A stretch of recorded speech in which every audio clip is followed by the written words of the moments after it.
Hi. Welcome to Meghnerd's Politics Hour, where we get together, nerd out together. Yeah, that's what it is, right? The tagline? Haven't used it in a while. But yeah, hello, welcome. It's Wednesday, it's 9, it's the 3rd of January, and I'm here to talk to you about the news of the week. Uh, we have a few things to cover. ये heater बहुत गर्म हो रहा है रे. Ah, we have a few things to cover today. One is, of course, the truckers' protest that has been happening. Uh, yeah, that has been raging suddenly, and then the government has suddenly backtracked. What is happening even? Then there is the what else is there? Shit. Oh yeah, the IIT-BHU case of assault and R. So we have to talk about that. And then, of course, there is this new thing that I have found, which is it's kind of an update on the Adani saga, but not really. It's kind of a story which people seem to have missed out on. It's about this port takeover in Odisha, and it is quite interesting. But what is interesting about that story is that it kind of shows you how Adani has been operating in general and taking over infrastructure. So I'll just take you through it quickly. Again, it's a rabbit hole that I have opened up for myself. And that is all thanks to the Supreme Court hearing that happened today, right? The Supreme Court hearing happened. We'll talk about that as well on the Hindenburg thing. But that is just one part of it. There are other parts to it because, as you know, Adani is India. India is Adani. Apparently, it's huge. It's a big company doing many things. So yeah. So that's generally what I will cover. And also, there is one clip that I might show you of Anand Ranganathan defending reservation and why he's getting trolled. It's very fun. It's very fun. Also, yes, Happy New Year to everyone. We are in 2024. It is election year. I hope we have many things to talk about in the coming months. And I think we will because the Bharat Nyaya Yatra is also starting. Bharat Nyaya Yatra, right? Bharat Jodo Yatra Part 2 is starting on the 14th of January. So that would be fun. And then, of course, campaigning will start. So, yeah, lots to talk about then.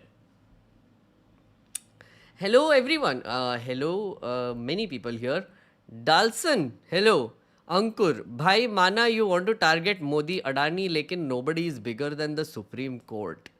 Nobody is bigger than the Supreme Court. Okay, man. Okay, friend. Okay. But I kind of disagree with you there.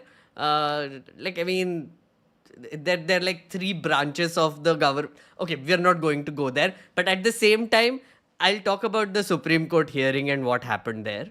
So, like, Adani's media channels and everyone is sort of saying, oh, clean chit given to Adani. No, no, no clean chit. Basically, what the Supreme Court did was it sort of, reimposed its faith on the SEBI investigation and gave them 3 more months. That's what happened. And also, they refused to send the investigation to an SIT, which is a special investigative team, which others were asking. They said that there is no conflict of interest within the SEBI, so the investigation will be impartial. And they gave them 3 more months. That's what happened at the hearing in short. Okay, so not a clean chit, and Supreme Court ne kiya jo bhi kiya, it's fine.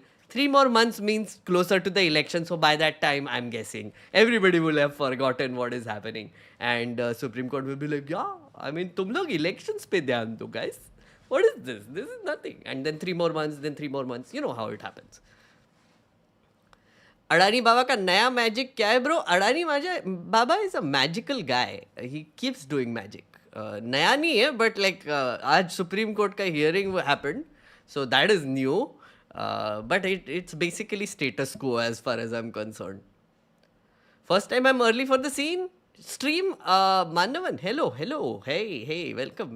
Congratulations on making it early. Harshit, Pallavi, Mimi, Soradeep, hello. Happy New Year to you as well. The new setup looks incredible. Wait, is this a new setup? I've been using it for a while now. I mean, if this is your first time, thank you so much. That's thank you. First stream of the year, yes. I hope this stream does well. Reading *Sapiens* by Yuval Harari right now, and jumped onto the stream. Bharadwaj, one of my favorite books. Very good, very good. WTF actually means Wednesday, Thursday, Friday. Okay, Sandeep. Thanks for that dad joke, I guess. Supreme Court saved Adani. It's just a speed bump for Adani. Supreme Court didn't really save Adani. It's too soon to say. Again, like SEBI pe, do you trust SEBI? If you want to say that, oh, SEBI investigation, you don't trust, that there is conflict of interest, that they are in the favor of the government, why didn't they stop it? So, of course, the investigation was moot to begin with. So then the whole thing, the court case that is happening is pointless to begin with. So then what's the point there, right? I'll talk about the Supreme Court case a bit more in detail later. And there are a few more details there. Hope you can also shed a little bit of light on contract provided to Adani for Dharavi project. Tushar, I haven't read about this one yet, but it is on my radar. I went into the port rabbit hole today, so that is what I will talk about. All of this prove that people will vote for you if you throw a new temple at them before the election. Yeah, we'll see.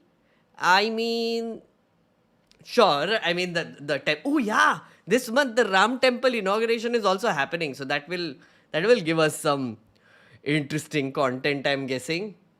But of course, we can't make fun of it because then it would be outraging beliefs, outraging religious beliefs. Did you see? I think some 5 people are allowed inside that temple complex, it seems. And one of them is going to be the Prime Minister. I guess there is going to be Mohan Bhagwat and other people.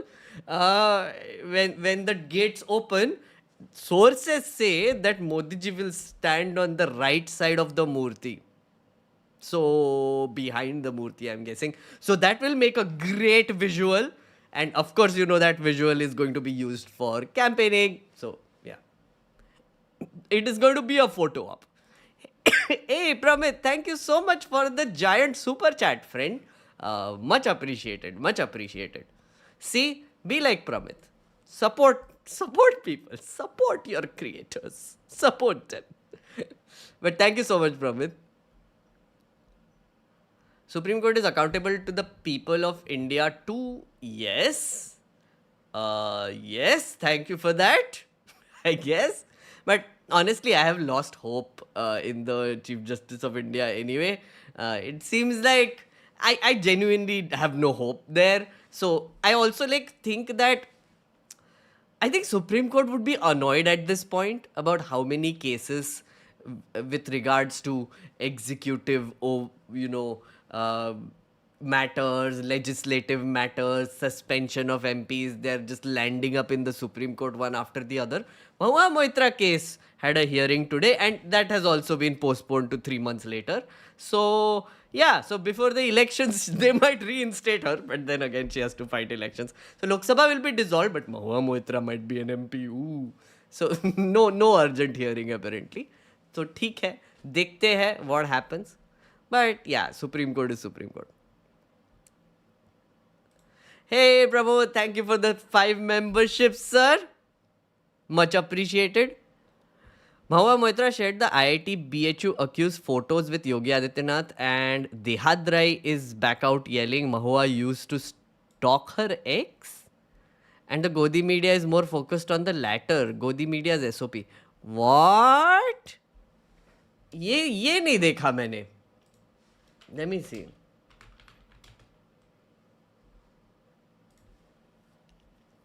What is this? Yes, our friend Jay Anand. Nicely retweeting Nishikant Dubey now. Looks like everything is doing well. Doing puja and all. Cool. But this is a December thing, friend. Where did this happen?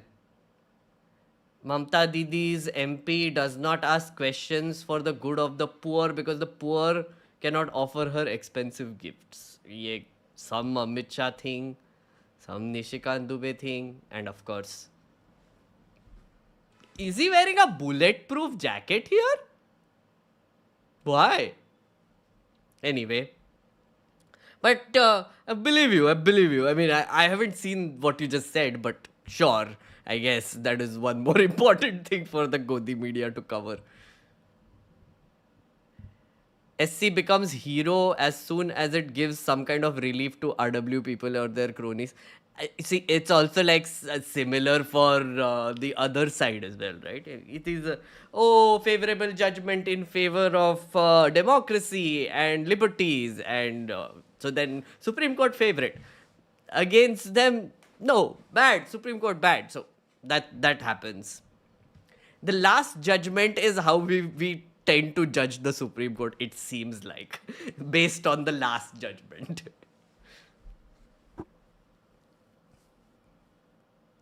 I was always sure that the Supreme Court would be pushing the judgments if it can, because now everyone has started taking bets if government is running interference with Supreme Court. Sure, there are conspiracy theories there. I do not doubt you. But at the same time, one case which I think they should definitely deal with by far is the electoral bonds case, because it's connected to political funding, and that is going to have a major impact on the 2024 elections. I don't know why that also has to be postponed. I just hope that the case is resolved before the elections, like much before, at least a few months before. I don't know. But that's just me. Yes, I'm back after a while, so it's new to me. Oh, hey Kalim, hi. Hi, how are you doing? Hope you're doing well. Is our parliament a mere rubber stamp like China's? It has become one, YJ. Unfortunately, it has become one. I will show you something. So, friends, I'm hard at work again. Yeah, I'm hard at work again, and I'm writing a script which is going to be about the destruction of parliament and what happened. It is like a comprehensive look at how Modi has made parliament irrelevant. But going back further as well, into the UPA time, and how we have seen like a slow, steady decline of the relevance of parliament. So I'm working on it, writing it right now. It's taking a while because I'm going through so many things and I need to put it all into the script. So it's going to be a long one and it is going to be a good one. So I will put that video out soon. I hope I can shoot tomorrow actually, but let's see.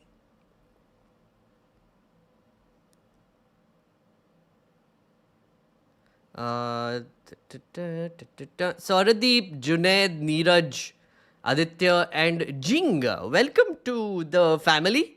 Can we call it a family now? The nerd family. Too cheesy, too cheesy. I think my face needs to be a little more brighter. Brighter.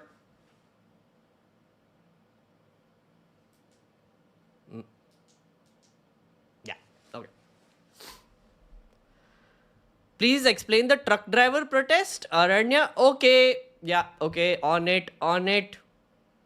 Okay, we can start with the first one.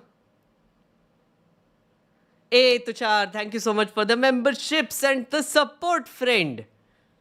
Pramod, Manisha, Bharadwaj M, YJ, and Dharamteja, and Pradnya. Thank you so much for becoming members. Thank Tushar, actually. You guys can come on the Discord now. Yeah. And we will do another member session soon. I'm going to increase the frequency of these live streams. I'm going to put in some... I'm going to start a poll today just to see what time suits the audiences. I'm still figuring that out, right? So just going to put that poll up. Stream time. So I have a few options to give you. One is, of course, the Wednesday 9 p.m. one stays. There's one I might do on Monday 8 p.m. Then there is Friday. Friday, I want to do a morning one, 11 a.m. And Saturday, also I want to do a morning one. So there will be 2 in the evening and 2 in the morning, that sort of a thing. So I just wanted to see which one you like. I will increase the frequency accordingly. So yeah, because my live streams are genuinely doing better than before, and they keep increasing. So why not do more of those? I mean, it's like if you can't attend this one, you do later.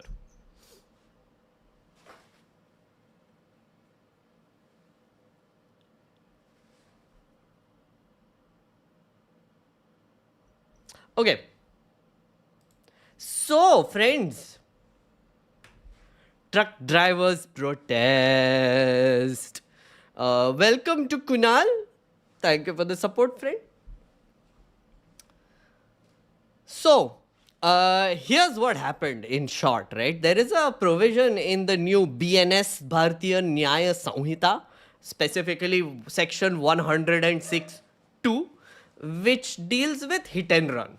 What that means is that earlier, if you would hit someone accidentally or not and then ran away, then you would get 2 years in prison and a fine. But that was increased to 10 years in prison and 10 lakh rupees. So the truckers who are basically mostly involved in such accidents, they are like, screw you, this is a very bad law, protest. So the protest started on Monday. Today is Wednesday. Monday it started. So 3 days it's been. So their argument, okay. So 1061 of the law, what it says is that if you hit someone and then you stay there and you take the person to the hospital or inform a magistrate or a police immediately, then you get bail, you get less punishment, yada yada. So that's a basic, sort of mafi that you get from the government, right? Which is, if you are a good Samaritan, then you essentially show the intent saying that it was an accident, I didn't want to kill this person, and therefore please don't punish me, essentially. The 1062 is about hit and run. So when you have an accident, there is a person who is dying and you run, that is when you get punished severely, right? That is the essential law. Now, what the truck drivers have been saying is that a few things, right? One is that the second thing makes no sense, because the reason why most truck drivers run away is because the mob is angry and they attack the driver who caused the accident. Simple. Yeah, mob violence. That happens a lot on our streets. If you don't know, it does. It happens a lot. So what they are saying is that, you keep the punishment, but what you need to also address is making an environment where the mob doesn't behave this way.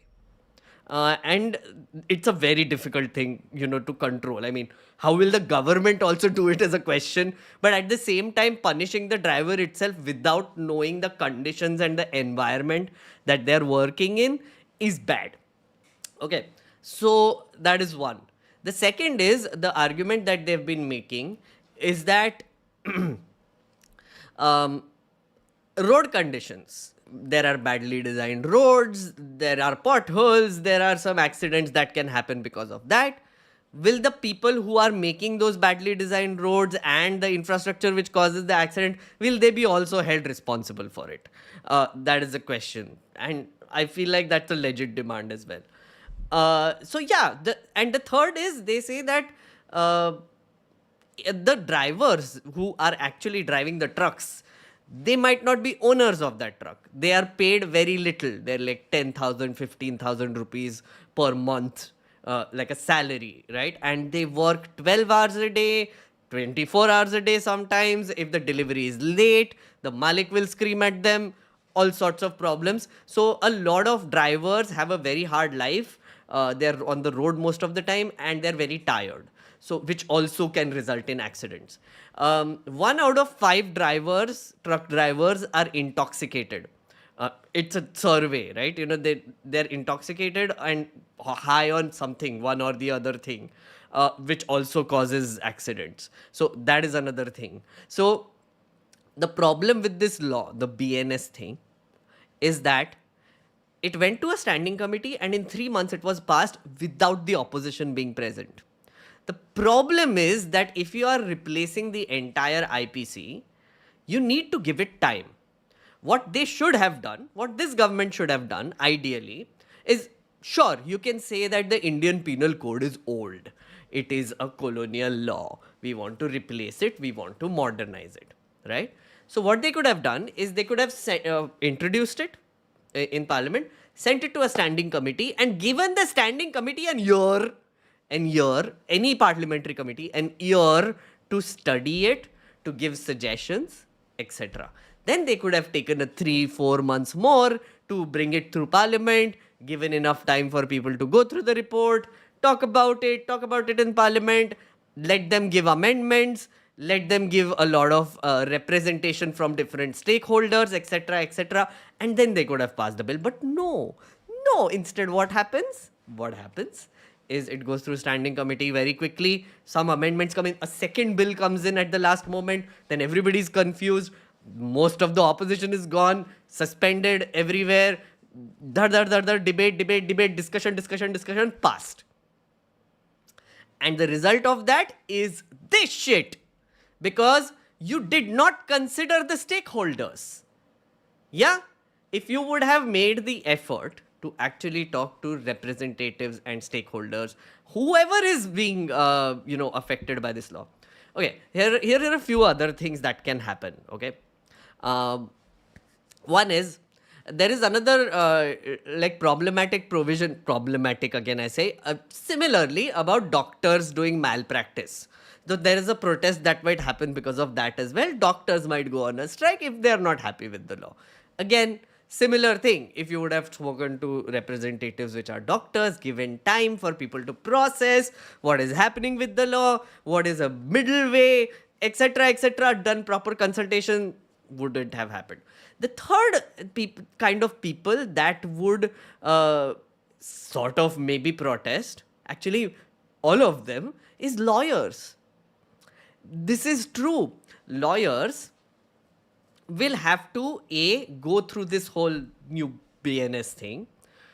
They will have to process the whole thing and then see how it is getting implemented and then see how courts will deal with it. There would be a series of confusing cases that will be passed in the beginning because it's technically a new law but also not a new law. So 93% of it is the same as the IPC. They just copy pasted it. 7% is different, right? So the sections are all different. IPC this, BNS that, and 2 more laws were changed. So there are 3 acts now that way. So yeah, lawyers might be upset. The other is police will be like, what are we supposed to... There's a whole retraining process that needs to happen of our entire police system.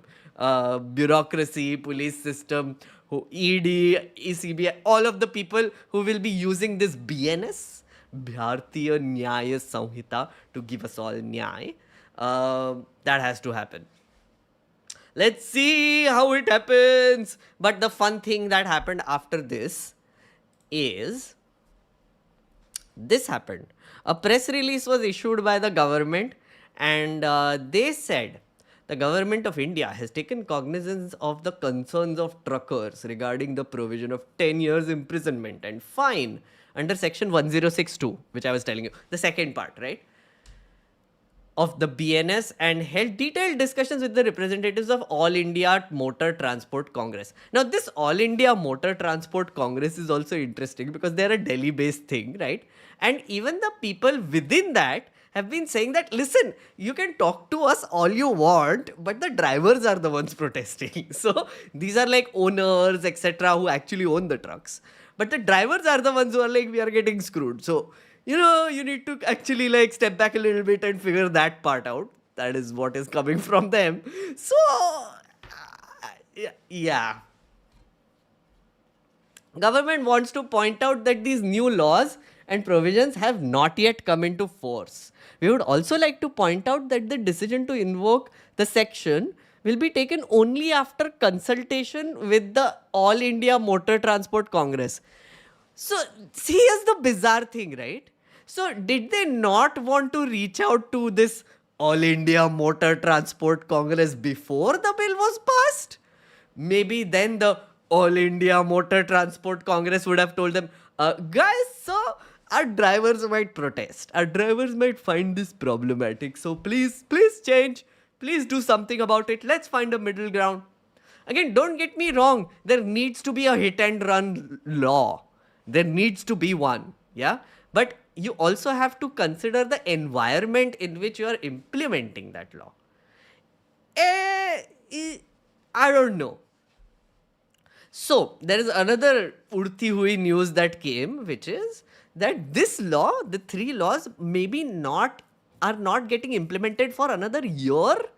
And they're going to do pilots first to see how this law works. I guess it's bizarre. Like all these sources are giving all these news, which is BNS is not getting implemented. I guess. So, it's just been passed. And we will see when to implement it. What is this fun thing? Very fun.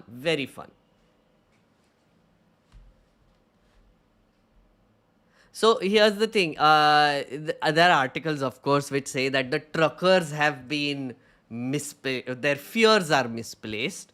That only those trying to escape hit and runs without informing cops to face the law's brunt. But the truckers are saying that, guys, the reason why we run is because the mob gets nuts and they try to kill us. So, yeah, how do we solve that part of it? Again, I don't have any answers. Do you have any answers? I don't know. The protest seems legitimate. But I do agree there needs to be a hit and run law as well. Yeah.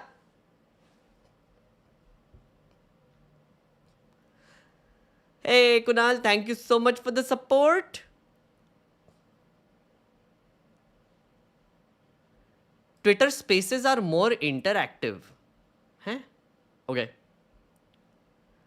Will the Wednesday 9 p.m. stop? No. 9 p.m. will be there. Wednesday 9 p.m. is going to be there. I just want to add more streams. Didn't know what I was missing in life till I subscribed. Unal, thank you so much. Again, join the Discord server. I will turn it on in a bit. And towards the end of this live stream, you can join a voice chat with other members and we can just chat for a bit about whatever has been covered. Yo, what's the deal with Modi selfie booths at railway station? Sorry if you already discussed. I'm late to the party. Eat your own idlis. Nice name. We discussed it last time actually. Fun thing that happened. Where is that thing? Guy got transferred, right? Where is it? I think I had opened it somewhere.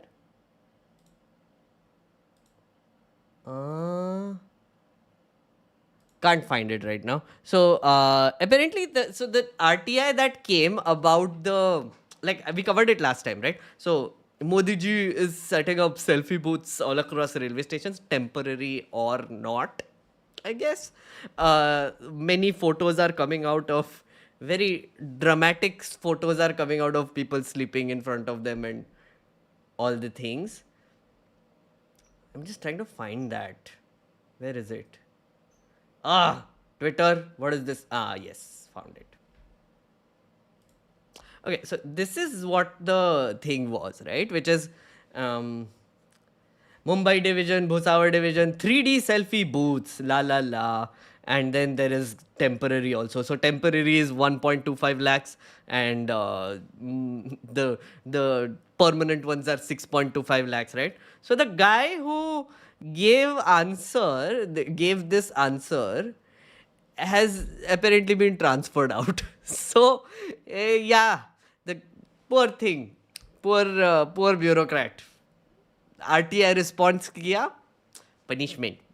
How dare you embarrass and tell people how much these monstrous things cost? How dare? How dare? How dare, bureaucrat? How dare? Everyone is talking about hit and run charges, but no one is talking about 90-day police remand. That's more dangerous for common people. Rahul, there are many things in this law which seem to be dangerous. Again, no MPs were present to actually talk about this. There were like 2 MPs who spoke out of 40 who actually spoke in parliament. 2 opposition MPs spoke. And Harsimrat Kaur Badal and Asaduddin Owaisi both said that this is basically like the Rowlatt Act, and you're turning India into a police state. So there are many things. 90-day police remand is one of the things. Mob is very difficult to control. Agreed. One retired uncle told me it's to stop political executions when they get rivals killed in road accidents, and they get only 6 months in jail. Okay. That's a bit of a stretch there, Kumar. Political execution. No, I don't buy this one, honestly. That seems like a little bit of a... are you talking about the truck of doom? That's only a trope, okay? Truck of doom, which is like some character walks onto a street and a truck comes and boom. Yeah. No, that's a bit of a stretch, okay? But point 2 has nothing to do with showing good Samaritan intention. No, Anshuman. So there are 2 parts to the law, right? The first part is about the good Samaritan thing, which is if you do an accident and you take the person to the hospital or inform the police or magistrate, then there is less punishment or you get bail, etc. Because the intention there is assumed that you did not want to kill the person, deliberately or injure the person deliberately. The second part of it is when you do the thing and then run away. That is what is the problem. That is what they're protesting. Problem of accidents on Indian road is also because of lack of driving sense, road design, no footpath for pedestrian, and many other factors. Milan, precisely, right? Our infrastructure is wanting, to put it mildly. And that is another argument that these guys are making, that, there are accident prone areas you must have seen. There might be, like potholes and bad roads, which might cause accidents as well. So, yeah, will the people who used inferior material or the people who designed it badly, etc., will they be held accountable as well?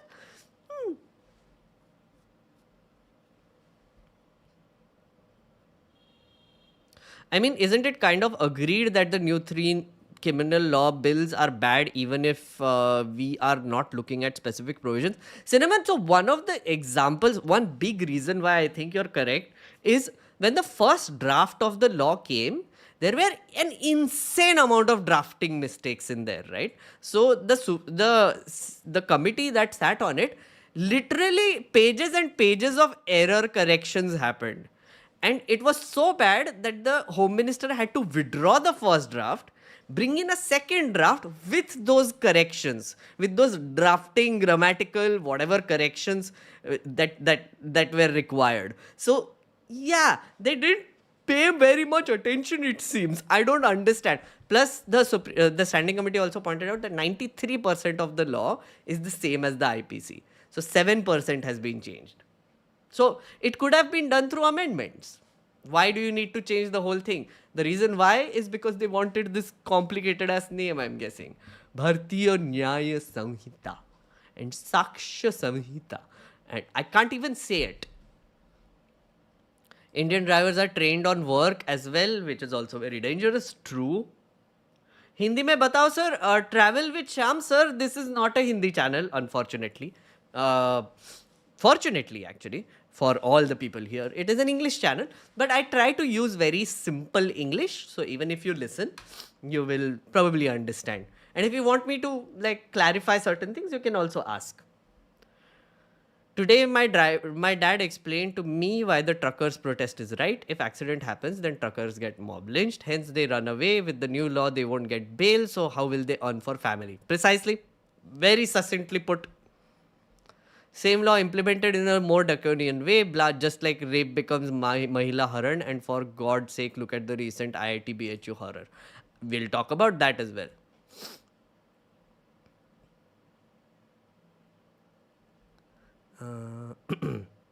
Arey bhai Meghnad, I have my exams. I didn't take membership this month and unsubscribed, but still got gifted one.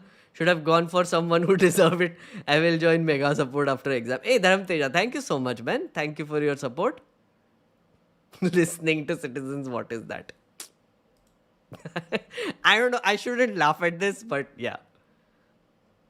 Soumya, you were late. That's fine. Hello, welcome. Welcome, friends.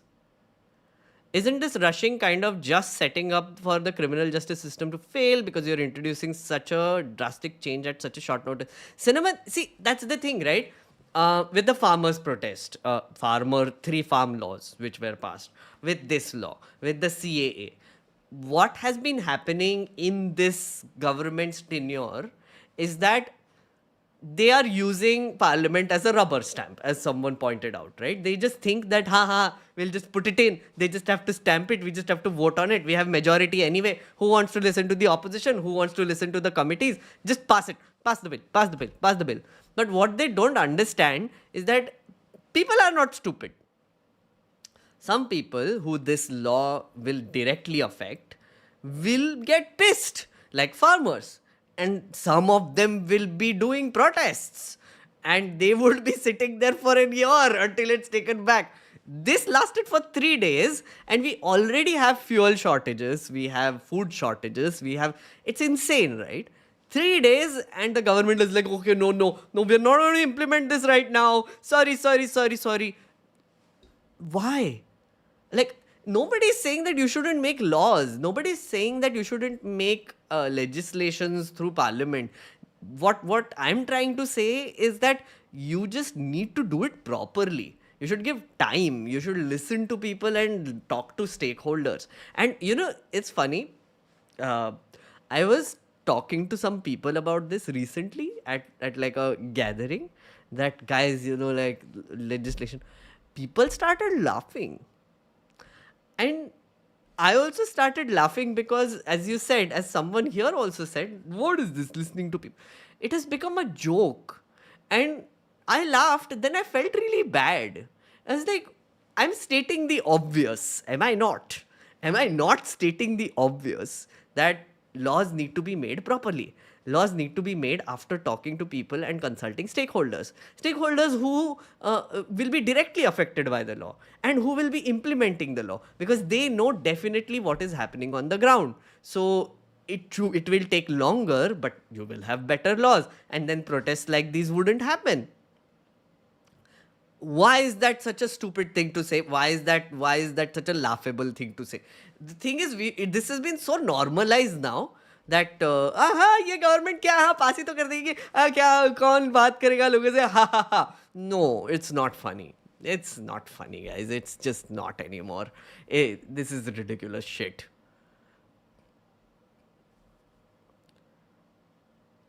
Looks like Amit Shah read too much of Chanakya and thinks himself king rather than servant of the people. YJ, so okay, fair enough. I guess.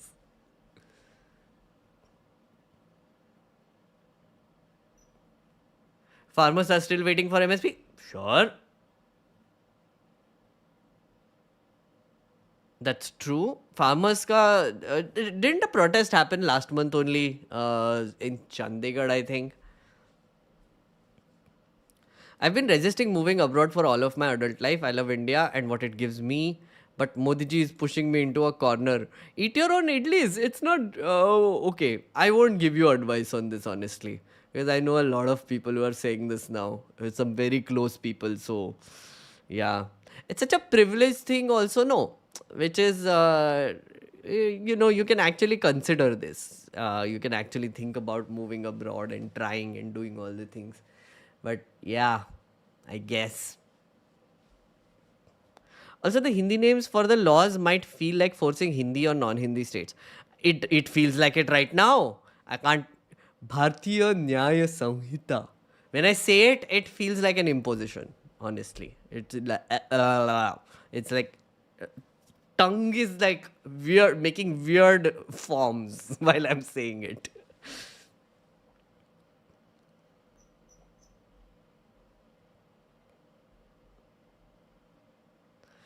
Where did you get the tidbit of 93% of the new law being the same as IPC? Have these reports been published for public viewing? Yes, Cinnamon. You can go to. Can I show you? Where is this? Bharatiya Nyaya Samhita. Okay. So, you go here, friend. PRS India Bill Track Bhartiya Nyaya Samhita. So, prsindia.org is the website that you need to go to. You go down, you go here, and this is it. I just a second, friendos. I should adjust it properly.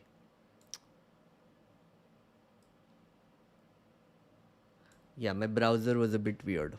Yeah, okay. So this is the website. If you go here, Bhartiya Nyaya Samhita. Yeah. Here, this is the standing committee report, right? Can I find the 93% thing? Yeah. See. So this is the okay. No need for new bills which are 93% copy paste legislation. The fact that approximately 93% of the existing criminal law remains unaltered, 18 out of 22 chapters have been copy pasted in these new bills, implies that the pre existing legislation could have been effortlessly modified to incorporate these specific changes. See, 93%, friends. And this is a standing committee report. Yeah, I've been reading it, I've been going through it, and as you can see, it is 350 pages long. And this is just one of them. There are three. So, see, here's the thing. I know a lot of you have been asking me to like go through these bills and tell you what is right and what is wrong about it. But the truckers' protest actually proves my point about what I'm saying. When people feel uncomfortable about this law, they will speak up. They will be like, "Arey, what is this nonsense that this law has?" And then we will talk about it. And today we found out about section 106, 1 and 2. Yeah. We are going through it. We are, right? So, some related sections we will cover then. These are giant laws, okay? IPC was 1860. It was implemented. And there are so many cases and laws and everything. So, dire dire we'll go through it, okay? We'll go through it. Don't worry. But yeah, that's the report, friend, if you want to look at it. Why there is no atheist political party? Nikhil, isn't AIDMK and DMK both like have like atheist principles, from what I understand? And that's why the whole Sanatan Dharma is a disease sort of comment which was made by Dayanidhi Stalin. Yeah. Downloaded these 3 PDFs and have been trying to understand them by uploading them to ChatGPT. Apurva, I tried this. It does not work. It does not work. Don't try it. I've tried it multiple times. I've created a separate GPT, uploaded all of these things, created a lawyer for myself who is an expert in this. It's very bad. Don't do it. You have to go through it yourself. ChatGPT is garbage when it comes to understanding large amount of text, especially this kind of text. Farmers are protesting, drivers are protesting, bankers were on strike, med students were on strike for higher pay in internships. What is left now? Striking is a good thing. I like protesting and striking is genuinely a good thing. So let's say that the driver does go to the police station after the accident. The police demand money for bail, threatening the driver that no money will result in them facing hit and run 10 years jail. Aren't B, see, here's the thing. I don't know how this will be implemented. also, nobody knows because the implementation hasn't started yet.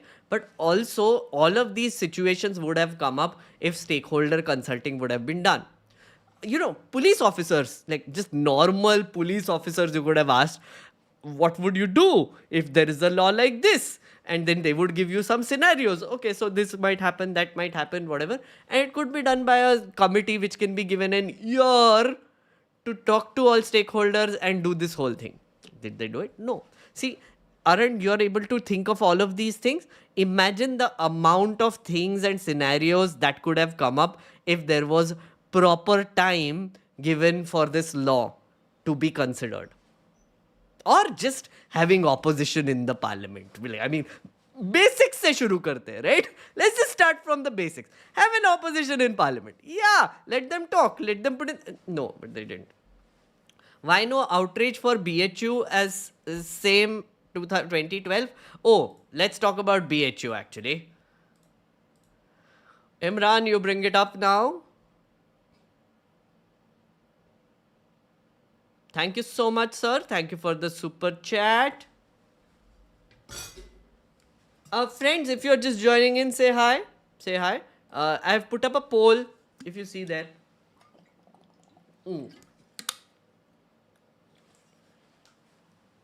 So, I want to increase the frequency of the live streams. That's what this poll is for. As I promised, like right now I'm trying to do 2, but I want to add 1 more. So I just wanted to know the time. Monday 8 p.m. seems to be a good time for a lot of people. Wednesday 9 p.m. will be a time as well, so that don't worry about that. Friday and Saturday 11 a.m. So yeah, Friday 11 a.m. seems to be less. But the number 2 is Saturday. But if you want, you can keep voting.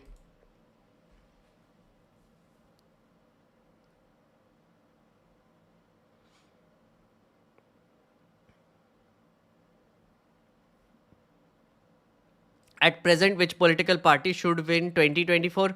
If you're asking my preference, so I've been thinking about this a lot. Again, my preference wouldn't matter, honestly. But at the same time, I just don't want a party to get majority anymore. That's my simple answer, honestly. Even if BJP wins, I don't want them to get majority. They can be the single largest party. They can have a coalition government. They will have to negotiate and they will have to talk to people. There would be less, less laws being passed, thankfully. Because if there are so many laws being passed by a majority government like this, it's kind of shit. So no. It would also basically force them to also talk to more people and discuss things when passing laws and, doing like declarative random shit, which they have been doing for 10 years. So honestly, I don't care who wins. I just don't want majority anymore. But it's simple, right? It's simple. And I know I will sound a bit like a centrist right now, but I have seen the UPA days. They were bad. They have used the parliament as a rubber stamp as well. They have bulldozed bill through. They have used shitty provisions. They have passed ordinances. They have done a lot of shit themselves, right? They have done some crony capitalism also. They have done all sorts of things, yeah? BJP came in. They also seem to use the same things that they have done, but they are concentrating it in 10 years. So they say, oh, 70 saal mein tumne ye kiya, right? To justify everything that they're doing in 10 years. So it's like a concentrated burst of everything that they have done in 70 years, which is worse, which is happening through a majority government. Yeah, so if you think about it logically, the party that is in power needs to have less power. As simple as that. Imagine if UPA 2 had like insane amount of majority. Do you not think they would have done shit like this? Of course they would have done shit like this. I mean, who doesn't want to? Who doesn't want power? Huh?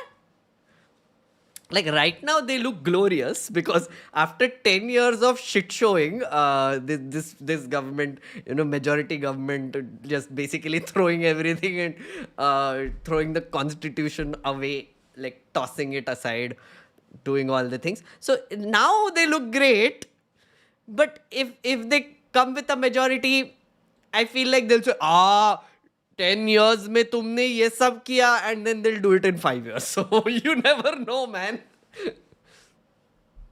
They did it without majority too. Absolutely. They did like smaller, shorter versions of it. Some crony capitalism of UPA. It was a lot of cronyism, Meghnad. Come on. Actually, yes. Ameya Vaikar, why am I saying some crony capitalism? There was crony capitalism. Of course there was. Yeah. This is how our system works. It is a crony capitalist, late stage capitalist system.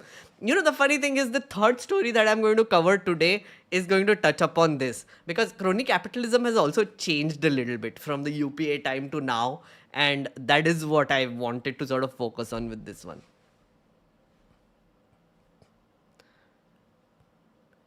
I don't want a religious party to win. Nikhil, unfortunately, we are living through a time where this Hindutva juggernaut has taken off, and even the Congress coming to power, they will, I think, try to appease the Hindu vote. You can already see signs of that. And it's unfortunate. It is where we are. That's why I'm saying majority government just amplifies that shit. So I agree with you. Technically, I don't want a religion-driven party to be in power either. But yeah. What are your views on SC stands on Adani? I'll get to that. Okay, let's move to the next one. It's a short one. The IIT-BHU thing. Oh, but one thing I wanted to show you. Did you guys see that clip? So this is basically where is this guy from? Shahjahanpur ke adhikari. They were dealing with some truck protests, and they were trying to calm them down, and then this happened. कोई कानून तो अपने हाथ में नहीं लेगा, कृपया करके सुन लीजिए। हाँ, और ऐसी बात हम तुम कर सकते हैं यहाँ पे। अच्छे से बोलो। समझ के है? क्या बोल रहे हो समझ में रखो। क्या करोगे तुम? क्या एक औकात है तुम्हारी? यही तो चीजें है सर, हमें यही लड़ाई हमारी कोई नहीं, ये कोई लड़ाई ऐसी होती है। हम हाथ जोड़ के आपसे। So basically he said आपकी औकात क्या है? And then the guy said यही तो लड़ाई है. We want औकात. औकात ही नहीं है हमारी. That's the लड़ाई. We don't matter at all, which is correct.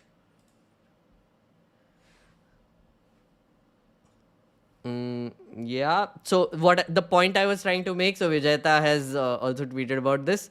The 3 criminal laws replace the British era laws, but in absence of the required paraphernalia on the ground and adequate training of police officers, it will be several months for the act to be effective.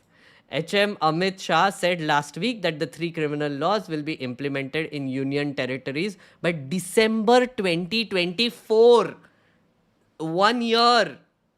So, yeah. So, we don't have to worry about this law right now, apparently.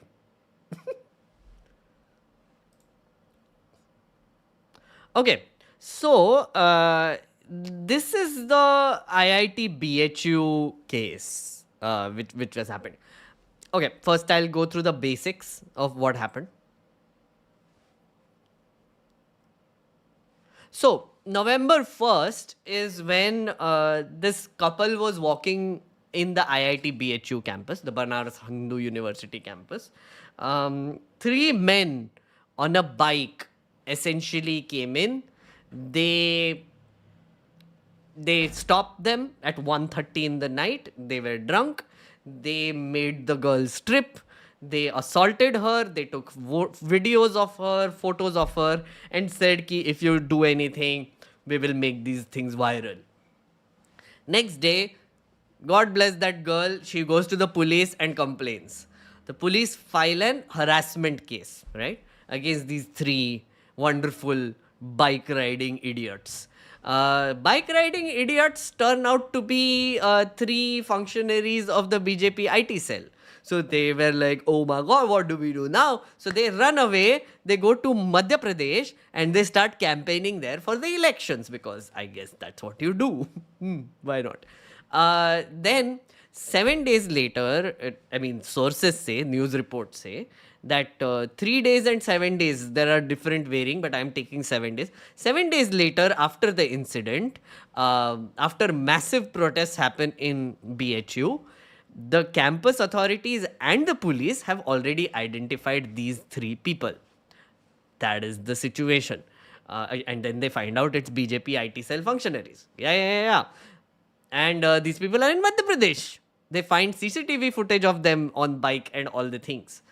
Then, they come back, I guess. They stay at home. They're active on Twitter. They continue doing their thing, which is trolling, I guess. That's what BJP IT cell does best. Yeah. And then until 31st of December, one of those three were tweeting. And then finally they get arrested because the students continue the protest. They're like, what the is happening? What the is happening? And they've been sent to judicial custody for 15 days. Yeah, that's the overall story. Okay. Hey, what is the name of those guys? Shit. What is the name of those fellows? I should have noted them down. Wait. Yeah, chat, you only tell me the name of those fellows in chat, please, so that we know. And till then I'll play this clip. I think this is a great report by Red Mike. So if you don't know, Saurabh Shukla and Sanket Upadhyay have now started a new channel. They're doing a decent job. They're still sticking to ground reporting.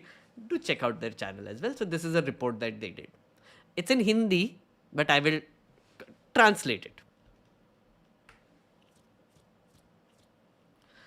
Kumar is saying where the incident took place, there was a camera and its footage is missing. Okay, I didn't see that. I don't know about this.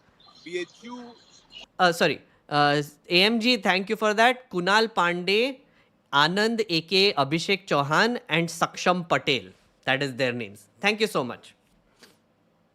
This is their names. Campus बहुत बड़ा campus है और लगभग रात 1:30 बजे वहां पर एक जो छात्रा है वो अपने मित्र के साथ जा रही थी. वहां पर ये तीनों, कुशाल पांडे, सक्षम पटेल और अभिषेक उर्फ आनंद, तीनों एक बुलेट मोटरसाइकिल में बैठ करके आए. ये वहां पहुंचे थे. चैतगंज में एक मेला चल रहा था. ये वो मेला देख करके आए थे और उस मेला So these three fellows were returning after seeing the Chaitganj Mela. करके आए और उन्होंने सोचा कि आओ बीएचयू कैंपस चल के तफरी कर ली जाए. Three Savarna boys. तफरी करने गए और अक्सर रात में जो है ऐसे ही घुमा करते थे और मॉरल पुलिसिंग किया करते थे. मॉरल पुलिसिंग मतलब हम तय करेंगे कि समाज कैसे चलेगा. Yeah, so another thing. So I saw another report that these three actually did this as a habit. They actually did this moral policing, going late in the night in the campus and stopping couples and women and doing shit. Apparently, there are 3 other such incidents that happened, like these 3 had done similar incidents of assault and harassment, which they have done in the campus against women. So it's like they went out hunting. These morons went out hunting at night. तो तीनों लड़के जो हैं, जिसमें Kushal Pandey IT cell का संयोजक है, सक्षम पटेल उसमें सह संयोजक है और अभिषेक पटेल, सक्षम पटेल जो है उसमें सह संयोजक है और अभिषेक चौहान जो है वो भी आईटी सेल में है. ये तीनों लड़कों ने लड़की को देखा अपने दोस्त के साथ, उसको रोक लिया, उसके साथ बदतमीजी की, लड़के के साथ मारपीट की. इनके पास असलहा था. इन्होंने गन पॉइंट पर लड़की के साथ. Oh yeah, they had a gun. The little detail, they had a gun. Again, if you ask questions, we should ask questions. How the hell did they have a gun? Does the BJP IT cell need a gun? दुराचार किया, मारपीट करी, यहाँ तक कि लड़की के कपड़े उतरवा दिए और ये वहां से फोटो और वीडियो लेकर के. Okay, trigger warning. लड़की को धमका कि अगर किसी को बोला तो तुम्हारा फोटो और तुम्हारा वीडियो सोशल मीडिया पर वायरल कर देंगे। ये कह करके ये लोग वहां से निकल आए और लगभग 2:30 बजे अपने घर पहुंच गए। उसके बाद बीएचयू कैंपस में लड़की ने हिम्मत दिखाई और लड़की ने जाकर के पुलिस को बुलाया और बीएचयू में छात्रों ने इस पूरी घटना के खिलाफ प्रदर्शन करना शुरू किया। जबरदस्त प्रदर्शन हुआ, नारेबाजी हुई, समझा बुझा करके छात्रों को कि न्याय होगा और आपके साथ हैं। और संकेत 3 दिन के अंदर ही ये जो सीसीटीवी फुटेज हम दिखा रहे हैं, बुलेट पे तीनों लड़के बैठे हैं, पुलिस ने इनकी शिनाख्त कर ली थी। पुलिस ने इनकी शिनाख्त So yeah, so what he's saying is that this bullet, this photo, within 3 days they had already identified the people from the CCTV camera. कर ली थी और जो लंका पुलिस स्टेशन है वो जिन एसीपी के अंडर आते हैं उनको भी उसकी जानकारी मिल गई थी। कुशाल पांडे जो सबसे ज्यादा सक्रिय हैं, आईटी सेल के कार्यकर्ता जो वहां के प्रमुख हैं, यही कमेटी बनाते हैं, उनसे पूछताछ भी करी गई। मेरे सूत्र ने इस बात की पुष्टि नहीं की है कि वो पूछताछ पुलिस ने उन्हें कहीं बुलाकर। So it's a long report, but basically there are photos that came up of them with various ministers and Yogi ji and Modi ji and Nadda ji and Smriti ji, all these people, yeah. Now, one of the arguments is that yeah, they're politicians. They take photos with anybody and everybody at any given point of time. So they cannot ask everyone. But from the looks of it, this seems very personal. Like they're literally at their homes and meeting them, and they are clearly like very well connected people who are taking photos with very very top level BJP people. Yeah. What we need to sort of get from this is not that, like any of these were involved in the incidents, but the kind of politics that these people are propagating. Yeah. Again, if you heard what Saurabh was saying earlier, these three demons, they went out hunting. They went out hunting. I'm saying this again. At night, they got drunk, they got on a frickin' bullet, and they went out hunting for women. This is predatory behavior. This is behavior of people who know that the police will not touch them, that they can do whatever the hell they want, and they will get away with it. And that is exactly what was happening. That is exactly what was happening. They got identified in 3 days, but they still went to frickin' Madhya Pradesh to campaign. They came back. They were active on social media all the time. Yeah. There were protests that happened, and then they were sent to judicial custody. Not police custody, judicial custody. 15 days. Yeah. That's what happened. So the kind of politics these people are sort of, the environment they are creating is that of impunity. Ki, oh, we are on the side of these orange people, orange, saffron, whatever, bhaiya, didi type, uncle type, WhatsApp uncles, we are on their side. So nothing will happen to us. We can do whatever the hell we want. We can carry a gun around. We can put people on gunpoint, make them strip. We will put videos and we will threaten them. If you tell anyone, we will make this viral. Because you know what? They are a part of the BJP IT cell and they control a giant network. Who knows? They might have WhatsApp groups where they send this all the time. Who knows? Right? Seems like it. If you are freaking going out hunting every night, sending these clips to your fellow whatever BJP lonely sad men is reasonable, I guess. I guess that's just like a very low hanging fruit for them at that point of time, right? You don't know how shitty this network is. I have genuinely done stories. Let me show you. I will just pull up one example, okay, of the kind of filth that BJP IT cell practices.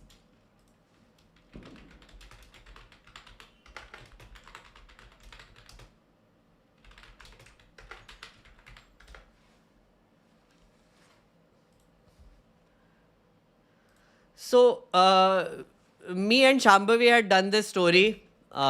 Basically, we infiltrated some Telegram groups of Kapil Mishra, who is one of these Hindu ecosystem type people, right? Yeah, just entered basically, and we were like just sitting around and genuinely like looking at what is going on here. And this was during the farmers protest, etc., where we did this. Any special area of interest? Look, these are the kind of questions they asked. Okay, this is like a form you have to fill. Special area of interest: gau raksha, gau seva, fight love jihad, ghar wapsi, halal, mandir nirmal, Hindu ekta, seva in general. Any special area of interest, friends? By clicking yes, you are committing to join the Hindu ecosystem. Okay. They had like, they posted like things like this on the group where they were giving instructions. Join Hindu ecosystem, kaise karna hai, whatever. And of course, there were fake names, Yogi Adityanath, all the things who were adding these people. Oh, they have removed some of them. Well done. Prakash Javadekar gave a nice little video there. Manoj Tiwari gave a video there. Yeah. Okay. This is the kind of shit that happened there. Okay. Hindu ecosystem. Ye Twitter trends chalate the. Like they basically organized these Twitter trends, and this is what they did. Our first 15 selected topics: Sanatan Dharma, beyond geography, boundary of India; glorious temples, amazing temples architecture; Hindu temples contributing in developments; lost temples replaced by church and masjid; common festivals connecting Bharat's every corner; science behind festival and rituals; great ruler and great war; lost cities, destroyed, renamed, whatever; किसके नाम पे रखो और क्यों रखो, किसने नाम बदला, तोड़ा, अटैक किया. Okay. Targeting Hindu festivals, Hindu revolutionaries, Hindu holocaust, exact killing of Hindus. Wrong teachings of school college books, Hindu minority in states, migration of Hindu due to demographic reminder list, issues worth mentioning. Okay, so this is the just random topics they put in, and this is the kind of shit they did. They created links, links which you could just click on, and then it would take you to Twitter, and then there would be like text like this. Right from the beginning, discrimination on religious grounds has persisted in Pakistan. There is discrimination on the basis of Muslim and non-Muslim. No human rights for Hindus. That is the trend that they ran. Literally, you circulate this document with this link, you ask them to click on it, log out, log in from another account, click on it, post. Log out, log in from another account, click on it, post. Yeah, okay.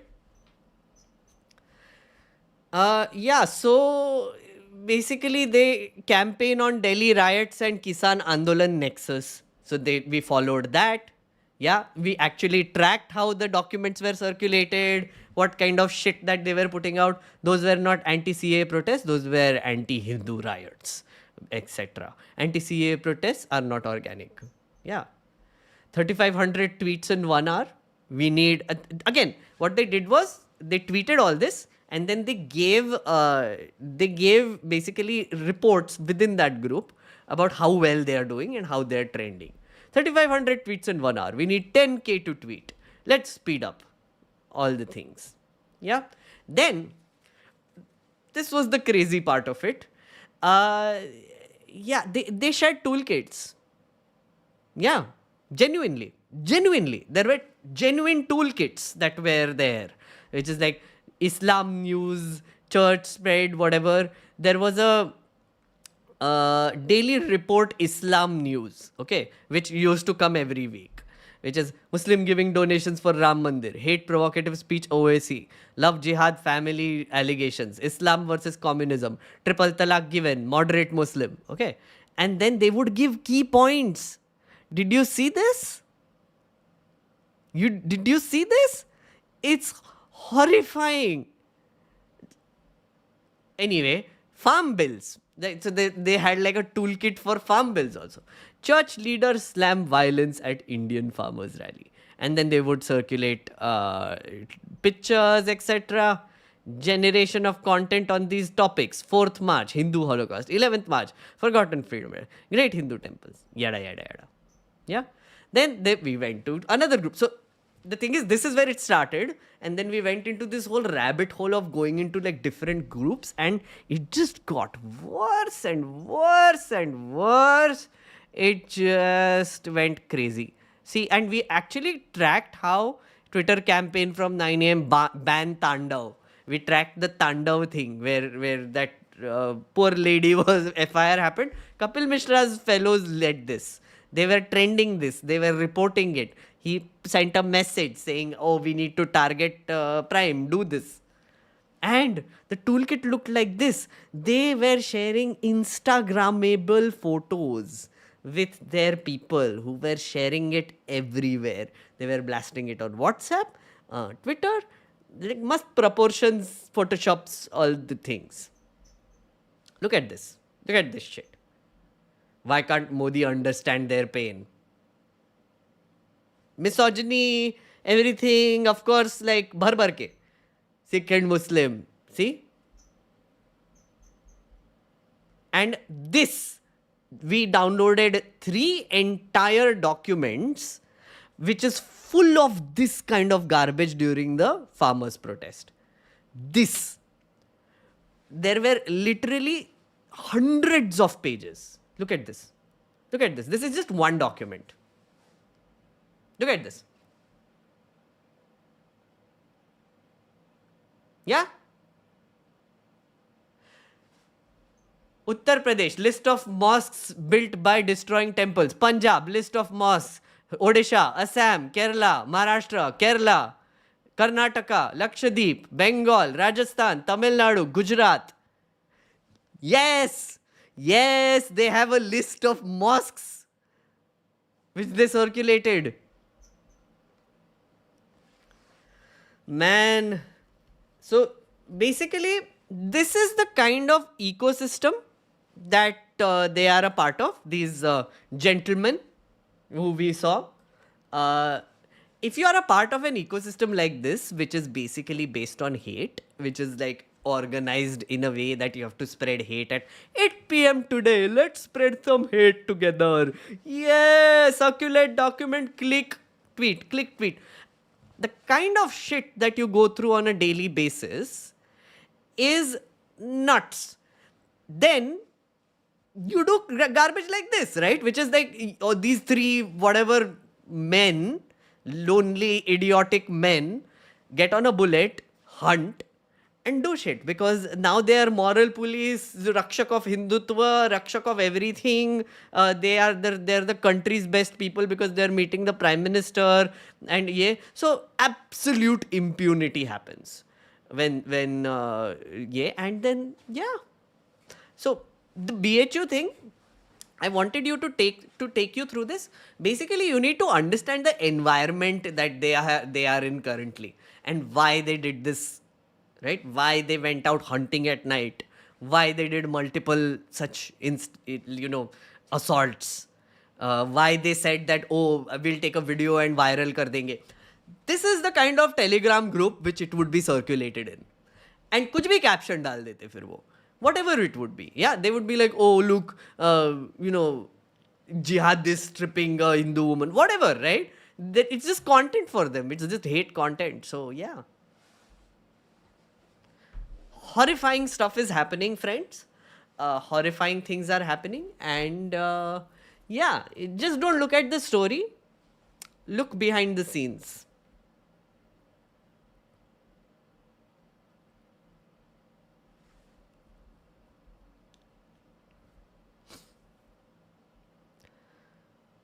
I have met Amit Malviya's design team. I was offered a job there and my gut rolled over after I came to know what they wanted me to create, the creatives, exhibitions and UX. I can imagine, Chintan. This is it. I know someone who actually works as one of those designers. And designers matlab kya? Canva pe they have to do this. They genuinely are a factory that creates toolkits which they can spread everywhere.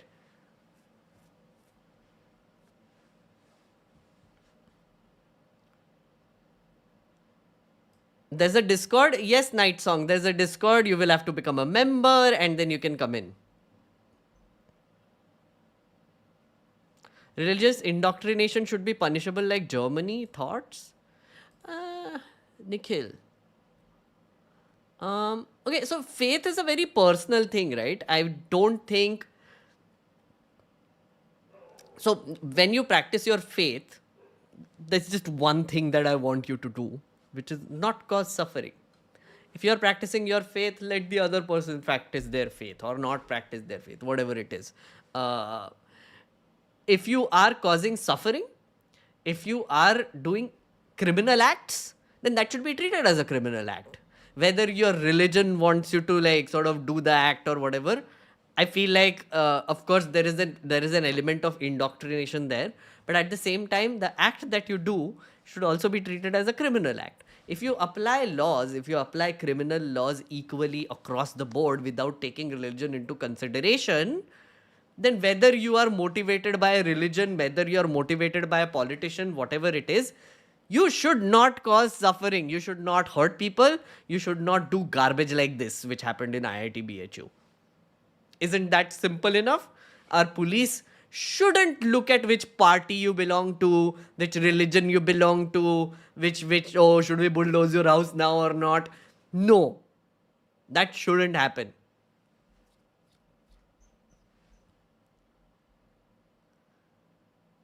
PN Oak and Dhaki were their favorite authors and their reference material has no links or anything like that. Oh yeah, PN Oak is that guy who's Tejo Mahalaya guy, right? Who said that Taj Mahal is actually a... What the fuck? Where did a fly come from? How dare? Housefly? How dare?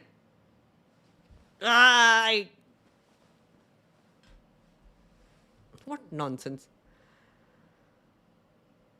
Oh, fly sitting on Kapil Mishra's face. That's fine then. My college friends are very big bhakts of BJP Hindutva and ask me every time to debate on these topics. But luckily, I ignore to have debates with them because there is knowledge is filled with these garbage. Cricket Guruji, well done. I advise you to do that also. Don't waste time debating. Yeah. Waste time learning rather. Going down deep, dark, nerdy rabbit holes. Yeah, and you can come out all fulfilled and nerded out and feel smarter about yourself. Again, it's not your responsibility to basically indoctrinate them. Don't waste your time. It will just mess up your brain. Just don't do it. Honestly, I've started advising this to people. Don't worry. You have a nice little group of people to hang out here. So the point is that I'm creating a community for that very reason. I know a lot of people like you, Cricket Guruji, who are tired of this whole shit ecosystem that has formed and how it has infiltrated everyone, friends, family, whatever. But I know now there are sane people in existence, which can fill an auditorium, by the way. If you just look at the crowd here, we can aram se fill an auditorium. So feel great about it. One day we will fill a stadium. And then after that we will feel more. Yeah. Have faith, friend. I have faith. You should have faith as well. I have not been consuming any news or politics for a week and I realized looking at the state of our country makes me very unhappy. Do you think ignorance is bliss, Meghnerd? Tanmay, I absolutely think ignorance is bliss. But unfortunately, my dear friend, you and me are way beyond that sort of stage of ignorance. There is willful ignorance. Okay, so I know there are like people in, let's say, like, South Delhi, Gurgaon, all these startup types, all these NRI types are like, oh wow, we're so apolitical, we don't want to talk about politics and all the things. That's basically, they want that ignorance, yeah, because they cannot deal with stress. They are too busy living their privileged life. Also, they can live their privileged life because they live in a fundamentally broken system where they throw money at problems and the problems go away. That's basically it. It's like our friend Mark Zuckerberg building a giant bunker in Hawaii. Yeah, we are all trying to build small bunkers everywhere based on our privilege. Yeah. Once you look out of the bunker's window and see that the world is burning, you get shit scared and you're like, what can I do? You feel powerless. You're like existential crisis max. So most people don't like going in that direction. Most people don't like being in that state of mind, and I completely understand it. Unfortunately, Tanmay, friend Ahuja, you are on this stream now. That day is gone. That point is gone. Now you will not be able to stop thinking about certain things. Yeah. Friends, please do like the stream. Please do. Yeah. And then we will move on to the next story, which is our Adani.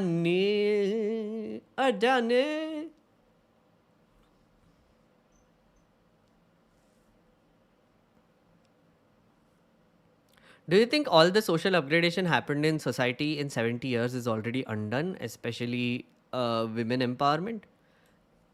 No. Praveen Singh, I don't think so. I wouldn't go to that extreme. But to a large extent, what has happened is that... So, I genuinely believe that we were kind of... Hey, Night Song, thank you so much for becoming a member. Friends, do consider supporting this stream. If you're liking what I'm saying, if you're liking this whole thing, please do. And I will tell you... Wait. Let me just show you what sort of things you get if you become a member. But I was saying, Praveen, here's the thing, right? You know, we were, I think, basically kind of bigoted, casteist, biased, brainwashed by many things in general as a population. Again, based on your privilege level, okay? Based on where you are on the privilege scale and power scale. Yeah, I am one of the most privileged people in the country, I would say right now, okay? I mean, wealth-wise, sure, I can have more, that's infinite, but I'm talking about social privilege. Brahmin, Nagpur man, English speaking, yeah, comfortable middle class life, yeah, comfortable, never went hungry, yeah, had a roof over my head, all those things, had a four-wheeler to go around, yeah. So yeah, max privilege. So there was indoctrination that happened there, which is, you know, I was extremely casteist, I was extremely misogynist, patriarchal, bigoted in a lot of ways. I didn't even know I was, yeah. What has happened in the past 10 years, and I feel like a little more than that, but mostly in the past 10 years, I think the process is accelerated, is that those people like me, right, who were already had these feelings like, reservation hatana chahiye, you know, Muslims to had Pakistan, why don't they just go? Those sort of basic bigoted views, basically casteist, bigoted, patriarchal, you can just mix all of them together, backward views. So they have managed to weaponize it. They use the internet, they created groups of people. So initially what used to happen is, if I went to, let's say, a gathering somewhere and I said something like, we should not have reservation anymore, I believe that there would be someone or the other within my friend circle who would be like, boss, ye opinion na tera chutiya hai. Don't do this. I will tell you, read Annihilation of Caste, look at this, let's argue this out properly, because we are face to face. Yeah, and because it's a friend who I trust, who I'm talking to, who might be knowledgeable. Or there might be people who would be just like adding to my shit, which is like, oh yeah, of course. I know this other person who drives a Mercedes, lower caste, but drives a Mercedes, has an iPhone. How? You've heard of these anecdotal things, right? So imagine the internet, imagine a Facebook group where you say these things and 100 people like it and say, yes, boss, correct. You said correct thing. You said amazing thing. Very absolute correct thing. The validation that you get by saying bigoted, misogynist, problematic, horrible things on the internet through ecosystems like this is what is getting weaponized. So I would say that our inherent bigotry and casteism is just bhar ke has come out in the last 10 years. It was always there, it was dormant, it was said in private settings, but now it's all public and it is getting normalized. So that is what has happened. Hey Sarfaraz, thank you so much for the support, friend.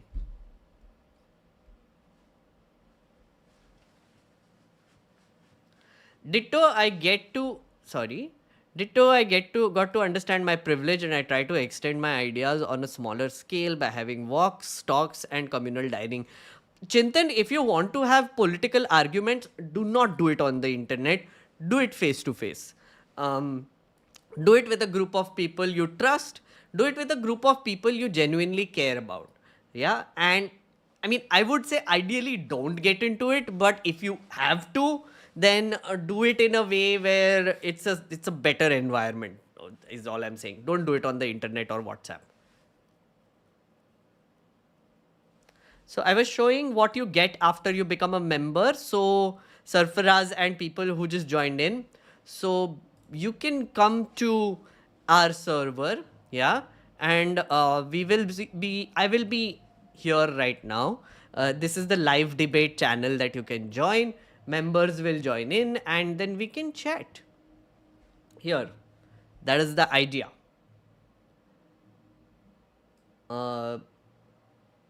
Members will show up later, but yeah, that's the advantage you get if you become a member. Essentially, you can talk to me. That's it. Yeah. Right now, I'm turning it off, but members, if you are here, we will talk in a bit.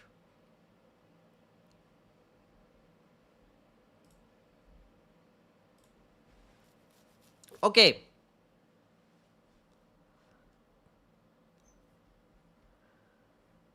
Adani friend, Adani. Okay, so guys, big verdict, not big verdict, just a random verdict, Adani verdict happened today. As you know, the Hindenburg thing happened, yeah, and that was a PIL was put in Supreme Court saying please investigate these allegations by short seller Hindenburg, and then there was this whole, oh my god, you're hurting country, his shares fell, yada yada yada. You know, there's a whole Adani saga series that I've done.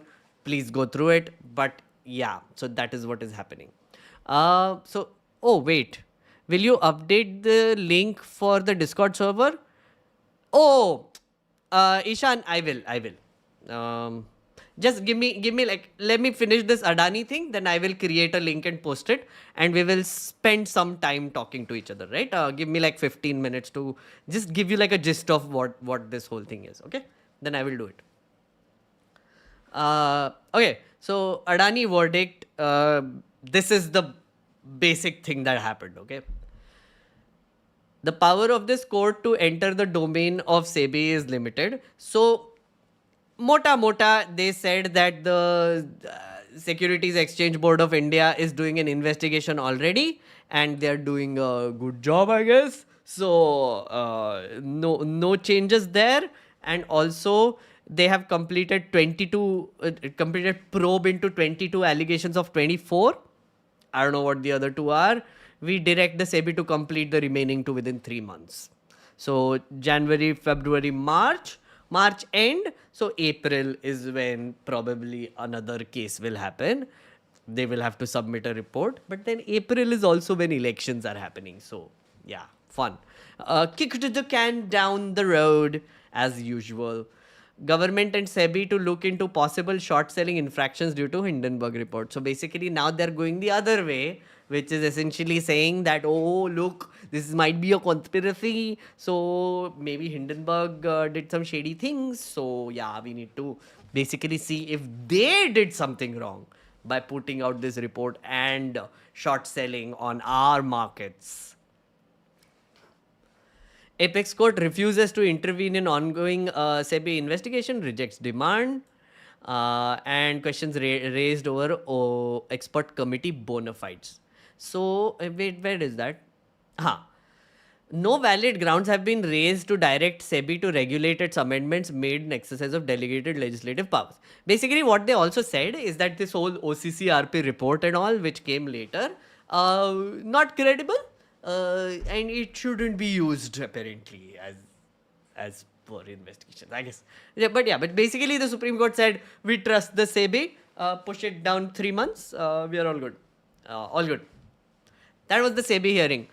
Again, not a clean chit, but I think it's a stupid PIL to begin with, because what are you expecting? Like, the SEBI will really do this? So if the SEBI had to take action on Adani and its manipulation and stock manipulation or whatever, it would have done it a long time ago. And it didn't. It let it grow by 817%. Like crazy. And of course, yeah, all things are good. All well. All is well. All is well.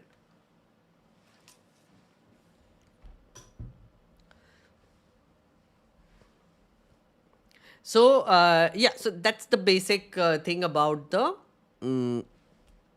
Adani thing. Okay, so the Supreme Court judgment, right? But Wire had this interesting report, which I recommend you should read. Okay, so again, it is basically by Prem Shankar Jha. Confused about the Modi government's targeted attack on Mahua Moitra, the answer lies in her questions. Yeah. So the thing is, I also noticed this. Mahua Moitra has been talking a lot about Adani's port business, the Paradip port and the other ports that he has acquired, etc. Now I was like, do I really need to get into this? It's very complicated. I have tried a few times, but I was like, no, a day will come when I will want to like read more on this. So I recommend you read this report. It's a little complicated. Fair warning to you. It is kind of complicated. So please do bear with me on this one. All of this is fine. Question no one asked. Why has Moitra been expelled now? This is where the report actually begins. The story actually begins. Okay.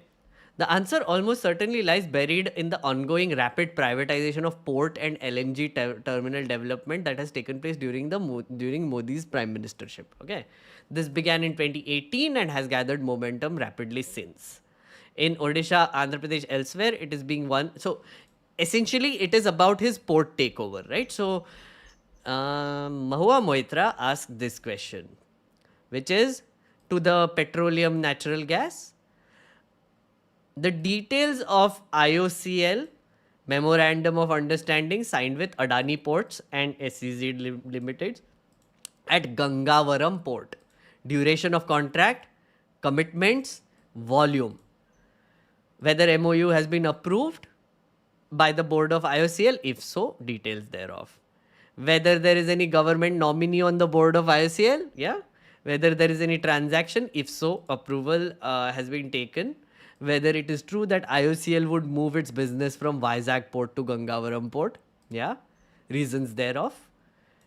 And details of annual payments, etc. Right?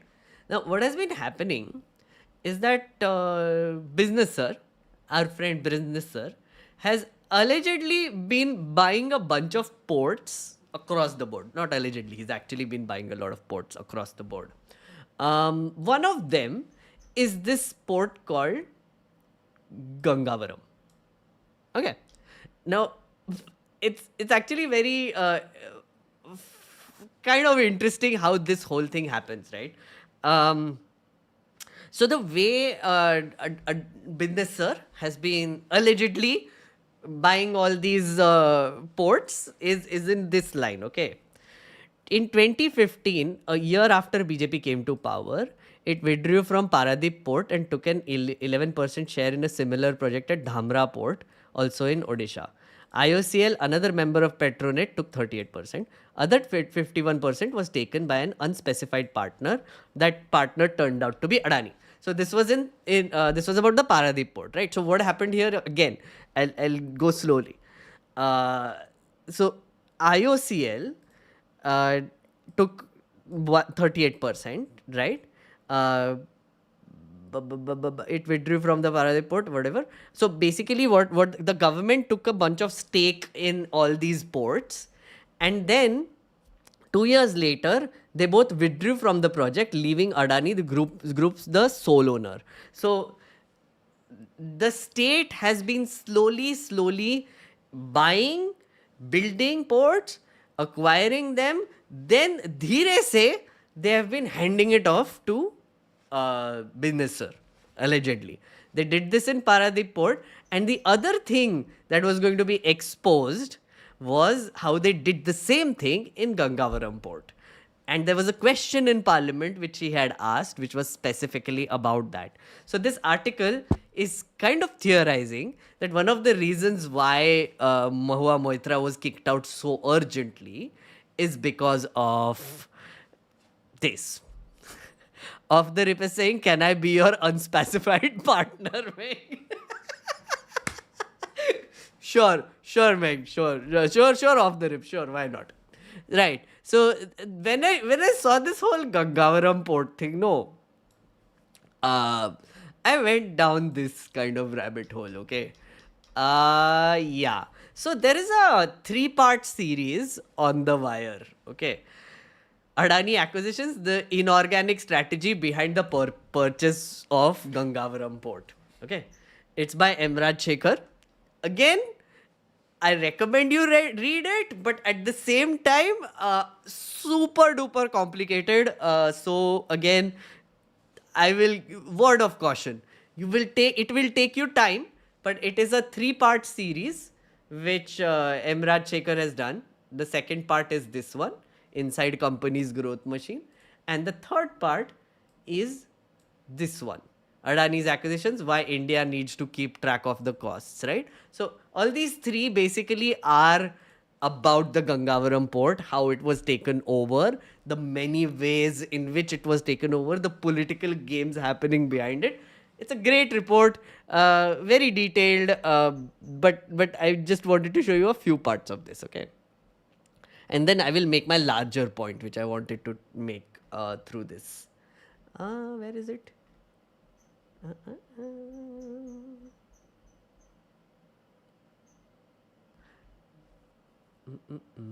Where is it? I just wanted to show you how many have been taken over. Where is that paragraph, friends? I think I had already queued it, and now I have all the way I've gone. So it is gone. Yes, this one. Okay, so look at the amount of ports that have been taken over by Adani, okay? First port came up in Mundra. This is the one port that they have actually built, yeah, in 1998. In the next 14 years, it added 2 more ports, both in Gujarat. Dahej, 2010, Hazira, 2012. Then it just went nuts. Mormugao, 2013. Dhamra from L&T and Tata, 2014. Tuna Tekra and acquired Katupulli from L&T, 2015. Ennore, 2018. Vijingam.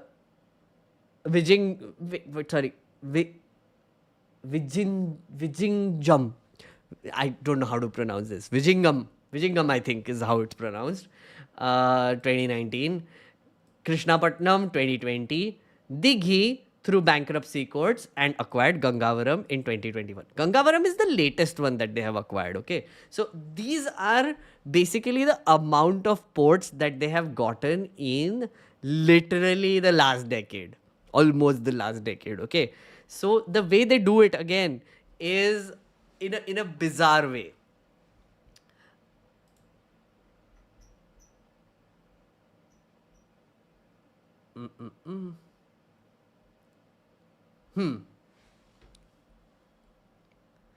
So people keep saying they are helped by the government, right? But how do they do it, right? This is the story of that, which is the government will basically invest, set up ports and infrastructure things. They will, they will basically give money, taxpayer money, build all these ports, do all the things, etc., acquire stakes, etc. They might either do it as a public-private partnership or they would do it themselves. The IOCL, etc. would do it. Then, after that is done, they would basically include a partner, which would be in a PPP model. Yeah. Wait, someone is correcting my pronunciation. Virhinjam. Virhinjam. Okay, thank you so much. Yeah. So they would just acquire, they would partner with like a unspecified partner sometimes. Yeah. And then they would quietly exit. And then they would, the partner would be the sole owner of the infrastructure project, right? That is the basic thing that happens, right? That happened with Gangavaram, that happened with Paradip, that happened with a bunch of ports like that. The second way they do it is through bankruptcy code. So there is this bankruptcy code that was introduced, bankruptcy and insolvency code. So sometimes these ports are not making much money. They have very big debts that are to be paid off and they are not able to do it. So then they file it to bankruptcy court, and then the bankruptcy court says, okay, asset sale. And then a friend, business sir or some other person, business sir mostly, comes in and buys that asset, which means he buys the port for dirt cheap amounts. Yeah, that is the other one. The worst thing that basically they do was, okay, all allegation, allegedly, all of this allegedly. Wait, before I get to the worst thing, let me read. Let me read what Adani's response is, because it's important. Thank you for approaching us. Please find herewith our response to your query. These allegations are false and baseless. It is unfortunate that despite not being true, such allegations are being rehashed. The allegations that I'm making right now, basically. Over the decades, the Adani Group has proven its expertise in designing, building, and managing world-class infrastructure projects that bring about primary and secondary economic growth and also employment and benefits to the community. Yeah. In addition to greenfield projects, the group has also relied on strategic acquisition to expand its business. Yeah, strategic acquisition, no stress. Our business expansion decisions emerge from a careful evaluation of the state of potential acquisition, its prospects for growth, and its synergies with our existing operations through fair, transparent, and well-established business processes. There are business transactions handled professionally with mutual respect and trust. Responding to these allegations, allegations. We reach out to DVS Raju, etc. Uska context hai, you can just read it, okay? Spokesperson, Adani Group. Now I have read the statement, okay? I have read the statement. Yeah. Shweta is saying, do not miss the Haifa partnership. Oh yeah, they acquired the Haifa port in Israel and also a port in Colombo. Fun things. So now business are going international. There is that part. Yes. So the third thing that they do, which I was going to come to, which is kind of weird, is that earlier in UPA time, there was crony capitalism. Nobody is denying that. There was definite like give and take happening between the government and some fun people like Vedanta donating to people, yada yada yada, all the things. You know how crony capitalism works. If you don't know, say hi on chat. Also, thank you Pavni Perry for the super support. If we are going down the crony capitalism discussion route, I will take this very seriously, okay? Because I need to explain this to you properly.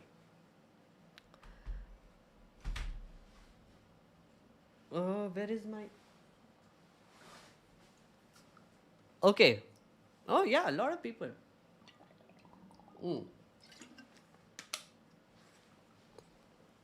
Fair enough. We are going down the very basic route then. Fair enough. Okay. So the way crony capitalism works is... So we live in a democracy, allegedly, right? The way our system is supposed to function in an ideal democracy is that laws are applicable to everyone equally, right? In a ideal democracy where you want to do business, you go out in the street and you set up a thela, okay, or you set up a shop. Now the government's job is to enable you. The government's job is to basically help you set up that business and help you, grow it. Yeah. The government has no business being in business.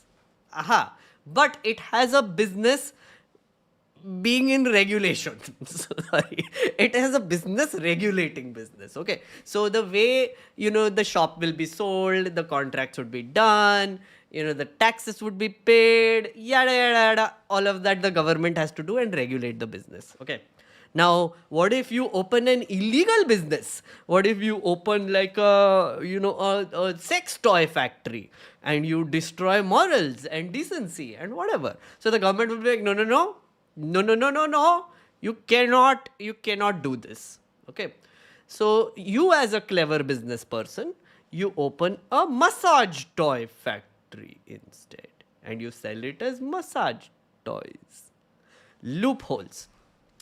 So what the government can do then is that, oh no, morals, whatever, we need to impose law further. So they would ban massage toys also, and they would like implement the law saying, no, this kind of business and all we don't want in our country. Okay, drugs, for example, we don't want a drugs business in our country, even though some other countries are earning giant profits, get taxing weed or whatever, right? So the country, the government is like, no, all these massage toys and all these drug things we don't want. So that's how a business environment genuinely functions, right? So you elect a government which is supposed to make your business better. It is supposed to help you run your business. It is supposed to make you more prosperous, right? Ideal scenario. Now, if you are a person who is like adamant in a sex toy manufacture, yeah, what you do is you basically find a government that is okay with massage toys being sold on the streets, yeah, and then you bribe them. Not bribe them. Oh shit, bribe nahi karte hum. Donate to that party. You donate to that party and say that, listen, friends, if you come to power, you make sex toys okay, massage toys, whatever. We will call them massage toys. We will not call them sex toys. Massage toys. Please allow sale of massage toys. The party is like, yeah, sure, we will fight our best. Thank you for the money. We are now going to fight elections. Thank you very much for all these funds. They fight elections, they win. Once they win, what happens is that now there is a favor on them. There is a favor. So they will be like, dheere se, they will maybe in the background somewhere, while the opposition is protesting, while they are suspended, while disruptions are happening in parliament, or on a nice Friday afternoon when everybody has gone home, they will sneakily bring in a law and pass it saying, massage toys, okay, cool, yes, we are okay with massage toys, la la la. And before anybody finds out this connection between donation versus becoming government and changing the law, it's all okay, yeah. So that, friends, is what genuinely crony capitalism looks like. Yeah. So now this crony capitalist example can be applied on a lot of things, right? So one of the biggest ways that it can be applied on is natural resources. So there is limited in number of natural resources around the country, right? Coal in the ground, diamonds in the ground, gold in the ground, and oil in the ground, and spectrum around you, and all sorts of things which are just like natural resources. Land, yeah, so limited natural resources. In a crony capitalist environment, the government gives specific subsidies for specific private players to acquire these natural resources, right? So coal mines, resource mines, whatever it is, they will basically give like concessions, like SEZs. They are called special economic zones. If you set up on this special economic zone, which is very special, you give less taxes. You get tax concessions for 15 years, 20 years, 30 years, maybe. We will extend it if you give me more donation. Give. Anyway, so that's crony capitalism. Okay. Understand what is happening here. Specific people who are close to the government are getting advantages by the government, from the government, right? And this is all happening in the background, okay, through advocacy. There's a word called advocacy which you will hear. Basically, it's lobbying, but we are not allowed to say that. It is advocacy. So they do advocacy, and the government is like, I've been advocated, and we will give you things. That is pure crony capitalism. It breaks the system completely. Business system broken. What happens is that if you are not close to the government, you are screwed. If you want to run a very successful business and expand, if you want tax breaks, if you want to buy land, if you want cheap land, if you want anywhere, you want to be close to the government. So you donate, you get benefits, and you prosper as a business. That is how our system works. We are allegedly a democracy where laws don't apply equally because of this, advocacy in the background. Okay. The thing about advocacy also and donations is that that's where electoral bonds also come in, by the way. What if electoral bonds become null and void? Will the parties be liable to account for the... You reminded me of electoral bonds, but here electoral bonds come in. So this whole quid pro quo that is happening, which is like donating money to party and then party giving benefits back, that needs to be transparent. If it's transparent, if citizens know that this is the shadiness that is happening in the background, they can call them off. Yeah? That's basically it. And we can expose crony capitalism, and we can say that, oh, look, massage toys. You got donations from massage toy person and you changed law to allow massage toys? How dare? How dare? What is this? Yeah? What is this? This is UPA era crony capitalism. And that happened. That happened a lot. It did happen. Natural resources, infrastructure projects, you name it. It's like, right? And they used to do it in the background very nicely. And that is why the whole protest happened and whatever. Everybody has skeletons in the closet. State governments do it. Central governments do it because fundamentally we live in a very broken system where businesses can't function unless they suck up to the government and the authority. Okay. In the Modi era, this has changed a bit. Yeah. Number one, donations are completely opaque. Yeah. Electoral bonds. Yeah. So you cannot establish a connection now, which is this quid pro quo that is happening. So this is hidden crony capitalism, like in the worst way possible, right? Which is the system is ensuring that crony capitalism is hidden. Number two, they do this whole thing, which is, handing off resources like ports or mines. Like there is a story we did about these mines that were opened up, which were taken over by business sir, allegedly, by bidding. And he's the only one who is bidding. So they make a change in the rule and then they take over the coal mine. Okay. There is like port acquisition. There is Mumbai airport acquisition. That is where the second way comes in. Okay. One is, of course, you get advantage and you get like first mover advantage in takeover of these resources. But in case that resource is owned by someone else who is not exactly the person that you want to give those resources to, what do? You find ways to give it to them anyway. Mumbai airport is one of the biggest examples of this. GVK is a company who used to have like a stake in it, and then suddenly they had raids going in. They have like ED raid, IT raid, the usual, right?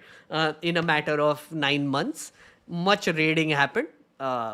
Then they were like suddenly like, oh, Adani and GVK are in talks and Mumbai airport goes to Adani. And GVK is like, no, okay, we have come out of this. GVK and Adani both come out saying, oh, no, this was perfectly okay, mutual agreement, the statement that I read. And funnily enough, after all that IT, ED, raiding and whatever, recently, recently there was a like court hearings that happened, both of them, both ED and IT and everybody who had filed cases, they were like, no, we are not pursuing it. The 58 people that we had named in this case, no, they were not persons of interest anymore. Okay, so bye. So the third thing that they have been doing this is by coercion.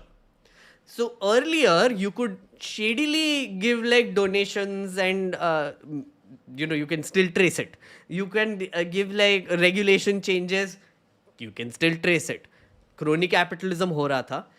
This is hidden. This is done in coercive ways using taxpayer money. That is the important thing. All these ED, IT, bureaucratic people, they are paid salaries which go from taxpayer money. So taxpayer money is being spent to make institutions completely weaponized, and those are used against people so that your favorite company, your favorite crony capitalist can take over a particular resource. And in return, this crony capitalist is maybe giving you donations, but who knows, because electoral bonds. And the party that is doing all of this becomes the richest party, has intense amount of propaganda, intense amount of just, you saw the ecosystem bullshit that they do, and brainwashing, and of course, beech mein they'll give you a Ram Mandir. So, all good. Woo! So, I hope you like that. Let me just end the poll, but yeah.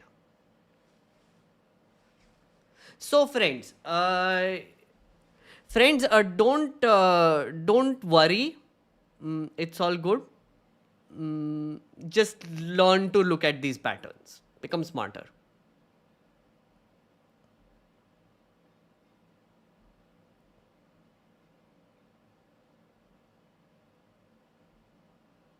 In the description, there is a link for the membership. Starts at 89 a month or something, me think. Yeah. That's correct, Shweta.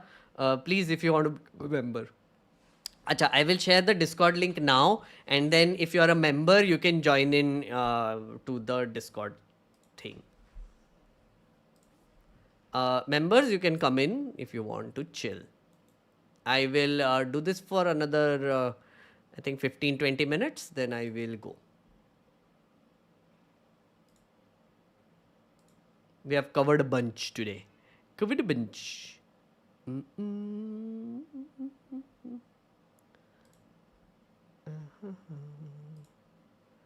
My channel.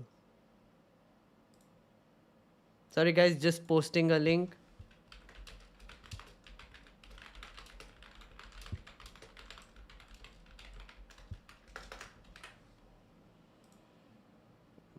Members post. Okay. Yeah. Okay. Members, you can now go and you will get the Discord link. So you can just come in and we can chat. Until then, I will read just general chat also. Lots of comments, I know. Lots of comments. Did you hear about the diktat to take selfie posing in front of Adarniya shitty statue? What? There's a diktat now to improve the image or what? If there's a diktat, why am I not surprised? Maybe there is. Interesting. उसका भी tool kit होगा ना? उसका भी tool kit है क्या? किधर से आया ये? कौन कर रहा है? Seriously, like, I mean, I'm not sure if this is a thing. No, it was a joke. I'm not serious. I don't know. But yeah. Hello members. Hello. How are you doing today?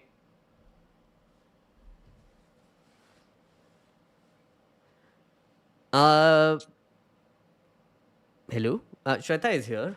I can hear Shweta. Yeah. Oh, but the others are also here. Okay. Yeah. So in case you want to jump in, please do. Feel free. Till then, I'll read chats. Was waiting for the Discord link. Night song. Yeah, come. I'm planning to apply for LAMP fellowship. Can you please share your experience? Oh, Saurabh. Yeah, for sure. Sure. I can. So, friends, if you don't know what LAMP is, it is Legislative Assistance to Members of Parliament. It is a fellowship where they pick, PRS Legislative is the organization that runs it. They pick like 50 kids from all across India, and you have to work with an MP for an year. You have to do their legislative work, basically parliament stuff, bills and bill reading, speech writing, question filing. But again, question filing, can you anymore? Anyway, that's a separate matter. Etc. Etc. So they train you for a month and then they let you loose on the Indian Parliament. So I did that in 2011. My experience was great because I came from a very desperate situation in Nagpur where I had nothing better to do. So I realized I'm actually good at it, and I did it for 6 more years. But I have to say, MPs are well, they are power hungry maniacs. Uh, they are like Amrish Puri from Nayak a lot of times. They will fire you whenever they want to. They will kick you out whenever they want to. They will do a lot of things to you, say a lot of things to you, expect you to be there 24/7. And some of them are kind, but some of them are crazy. So you never know which one you get. Life is like a box of chocolates. Sorry, just a random reference. Hey, Shriket, you're here. Shriket, hey. What's up? What's up? How you doing, man? Hey, how are you doing, sir? बस जिंदा है जिंदा है जिंदा है sir? हाँ जिंदा तो है हाँ. I mean बाकी वही I mean always यहाँ पे I'm going through some stuff in my own life, so Oh, making myself feel better by seeing how fucked up everywhere else is. arey, wonderful. This is the right stream for you. I was members like I was just talking earlier about how ignorance is bliss with everybody, about how how you can willfully be ignorant and not look at things that are happening and feel great. Right? Yeah, but then there is a converse to that also, right? Like if you're feeling miserable, right, and you can get like some level of Schadenfreude. What do you mean? I mean, like if you're feeling miserable, you go and see how things are bad anywhere else, and like I mean, you feel like you're better off. I mean, it's a very negative way of looking at life, but yeah. Oh, that way. Yeah. So like I keep saying this. So if you are craving a milkshake, look outside the window and see the person who doesn't have milk. Correct. So then the वही है. milkshake is just No, like, and also I am part of those the NRI elite that you were talking about, na? oh yeah, you are right. Correct. हाँ, Correct. so इसलिए हम तो काफी elite हैं और हम लोग तो यहाँ पे फॉरेन में बैठ के ऐसा इंडिया कैसा खराब हो गया क्या है ना पर मोदी जी privileged इज हो रहे. Great. Like all of you is so privileged only. Hey, is there anyone else privileged here? Members में foreigner, NRI, escapists. Sorry. Hey Mingard, I'm one of those. Hey, who is that? Hey, This is Iceman. Iceman. Look, you my have name is escaped. Tarun, by the way. Congratulations. Yeah. Well, I mean, we're proud. गर्व है. I don't know actually, but I've met like a lot of NRIs having like really disturbing dark views. Why? So and they're really proud Modi fans. So Oh yeah. That is just that is like a general thing nowadays, no? Like it's actually kind of like now I think it's on the like people who are more like on the liberal side is kind of on the minority.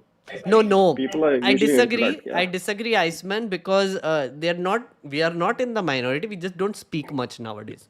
That's what I've seen. Yeah. The thing is that the louder side is always seems like they have all the support. अच्छा Meghnath, question. Is this is this recorded or is this like is this still broadcast on YouTube? It is right now broadcasting on YouTube. You're live. Okay. Then I have an anecdote to say when it's not. Okay, fair enough.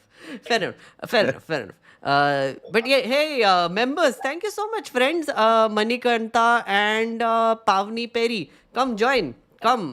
There is a Discord link in the community tab. Join in, jump in. You can talk to me. And if anybody who wants to talk to me, please do.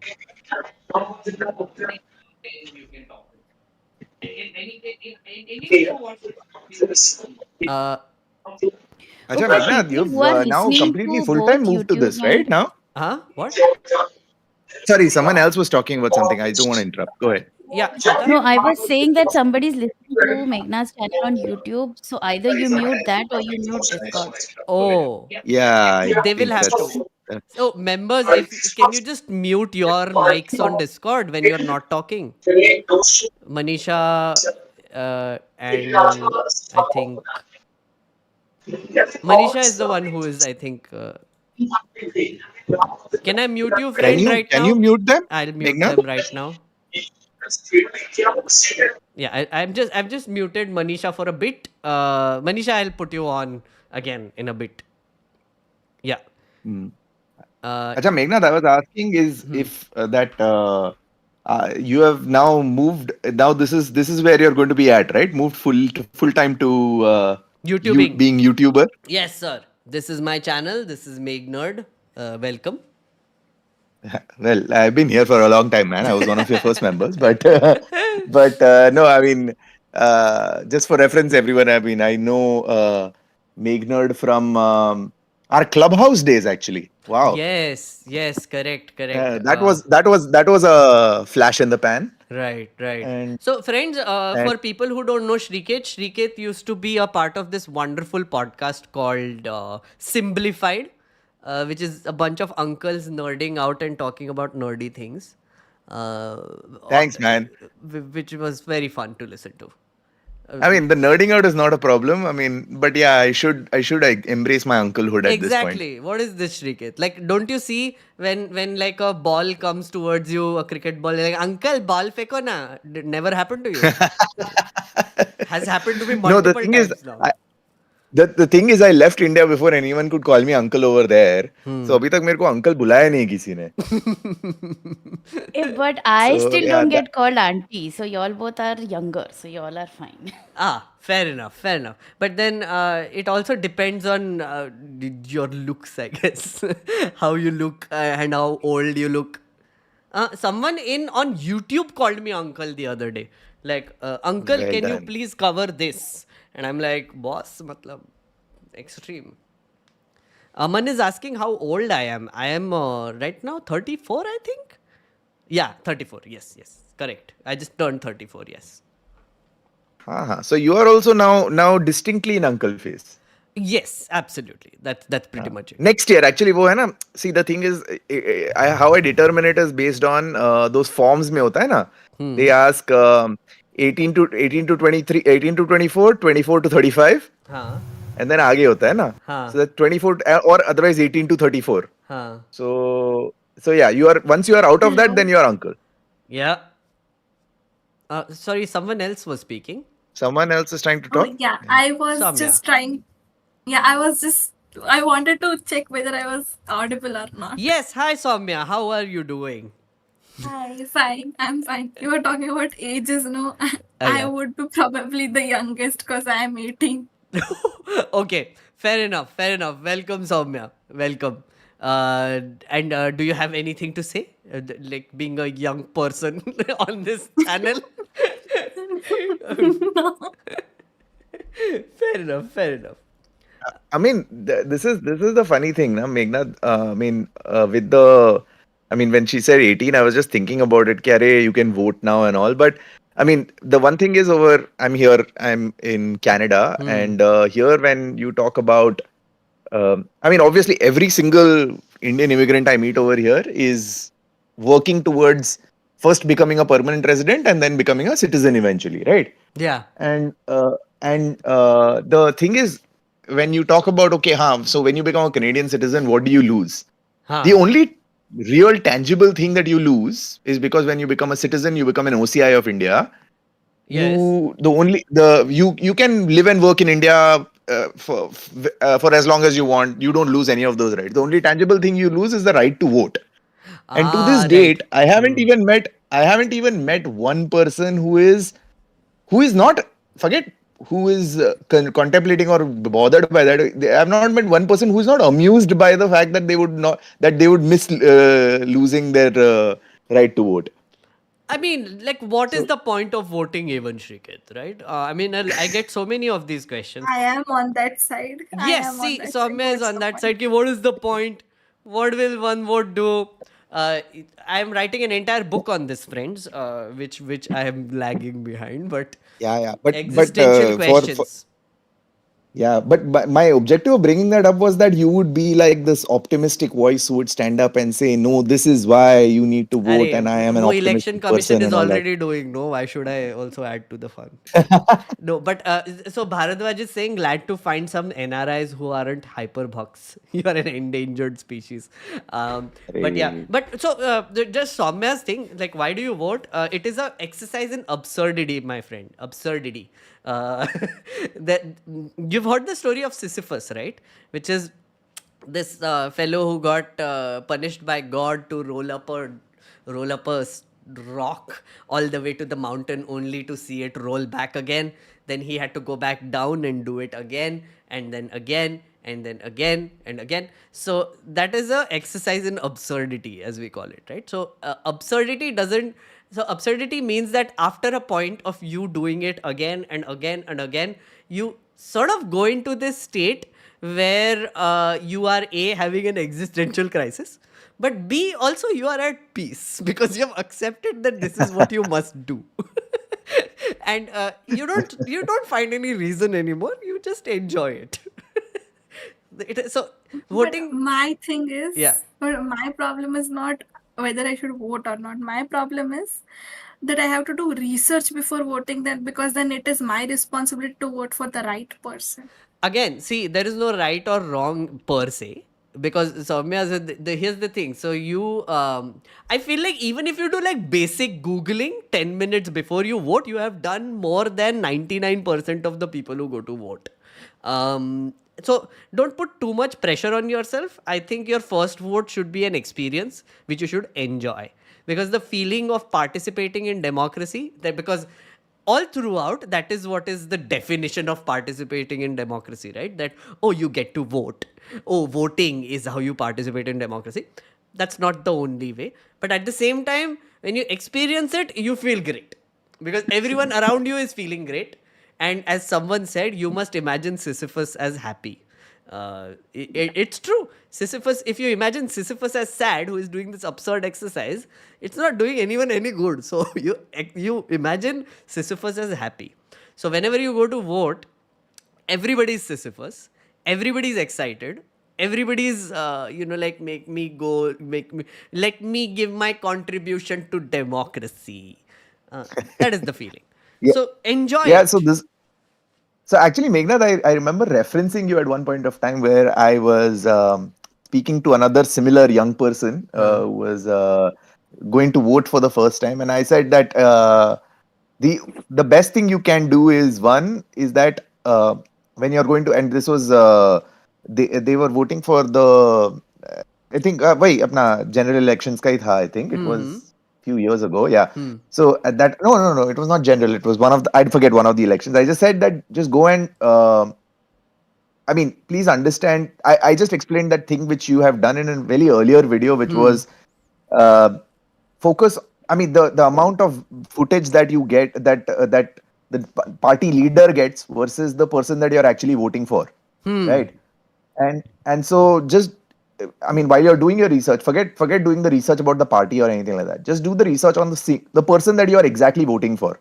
If you can do just one Google Hmm. search of that particular person and find Correct. out that Correct. क्या है, कितना उनका police case है, whether they have done any work, whether Right. they have attended parliament, Right. like just उतना एक बार वो Hey, surface level तुम Googling which कर लो. reminds me, Shrikit, thank you for this. So, if you are going to, if you just turned 18 and if you are going to vote, just watch the last election stream that I did. So, when these five state elections happened, I was covering the results, right? So, just look at what I was doing. So, I was doing exactly what Shrikit described, right? I was going to the Mine is candidates. that no? Oh, you were there? I was there and I asked the same question there also, and you replied the same thing. Amazing. So like you know the answer then. I'm reiterating. Now I'm Actually, telling you in that's a person. Meghnad, that's a good content idea for you. Like before the election, like kind of make like a young new voter package, Oh yeah, content yeah. package. I feel like conversations like this is what needs to happen more, which is like more Yeah. people can come in and sort of talk about just voting and kya kare, kaise kare, sort of a thing. And it's I don't like. So here's the thing. I feel like we tend to put our politicians on a pedestal. We tend to put our institutions on a pedestal, and we try to give it like some sort of mythical characteristics all the time, like oh Bharat Mata and Constitution is supreme and all the things. But I like to look at it as, is it useful for me? So, is democracy useful for me? Is voting useful for me? Is, in a very selfish capitalist way, I guess. But at the same time, nobody really questions whether, oh, yeah, if this guy comes to parliament, goes into parliament, is it useful for me?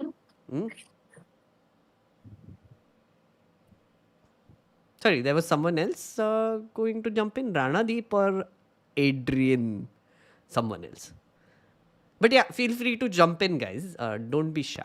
So I don't know. Of late, in the past 5 6 years, I've become cynical more and more, and I start feeling like voting is poor person's power trip. Only once in a while they get to show their might. That's actually very interesting. That's a good point, actually. Like, and again, it's a power trip for a lot of people, young people, poor people, all sorts of people who otherwise don't feel powerful. Voting can do it for them, which is like some amount of power. Because I was just telling someone the other day about, how from bachkan, like all of us have been treated like shit by the system. You don't get good roads, you don't get drinkable water, you don't get proper electricity. You have like civil liberties being smashed all the time. So our system kind of likes to treat us like shit, and we kind of get used to it. Like it's almost a bizarre. What is that word someone had used? Masochism. I guess somewhere. But yeah, so we kind of get used to it, and then we just can't fight back anymore. We just start liking it somehow. Stockholm syndrome. Phantom Assassin is saying Stockholm syndrome. It's not democracy. It's run by an oligarch couple. Oh God. Shea Ernesto revolutionary? Of course. Of course. Congratulations, Shweta ji, you have broken out of the matrix. Nowadays, dogs, cats, tables, chairs, trees, and many other things have voter ID cards too. They have Aadhaar cards, Manu. They don't have voting IDs yet. If you link an Aadhaar to a voting ID, then they might. Oh, There was this also, no, that you have to link your Aadhaar and voter ID, or after some time you will be paying some extra fees for that, something like that.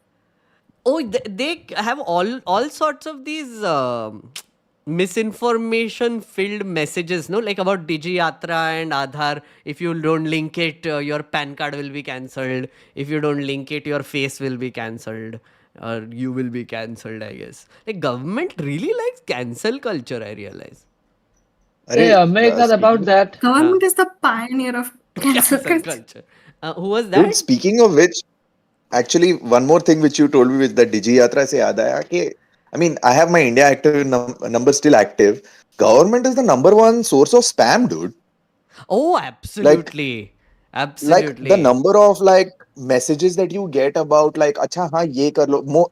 Most of them are dear leader related. And ये इसका ये scheme है, वो scheme है, ये कर लो, वो कर लो. I mean, I'm getting farmer related messages and I'm like, थोड़ा तो targeting कर लो यार ठीक से. Right. Absolutely. I mean, spam to hai. And also, again, what hurts me is that they spend taxpayer money. All the time I'm thinking about this. Anything stupid that the government does, is like, mera paisa. Why? Why you do this? I know, मेरे पैसे से मुझे ही spam कर रहे हैं. Exactly. Screw you guys. Uh, Also, the way politics is, taught in school, hmm. there's no interconnection with the real life. Now I am realizing that. That's true. I mean, like, civics is kind of garbage. Like, the way they teach us civics is very bad. They don't really tell you much or like make you think at all during those classes and why it matters. Why civics matters at all. Why this subject is there in existence. Sorry, I got troll content, friends. Please forgive me. Kapil is saying Meghnad को lose motion होने वाले हैं 22nd को. Hey, there is more troll content ऊपर also. है क्या? अरे There was one. I'm watching that person. yeah.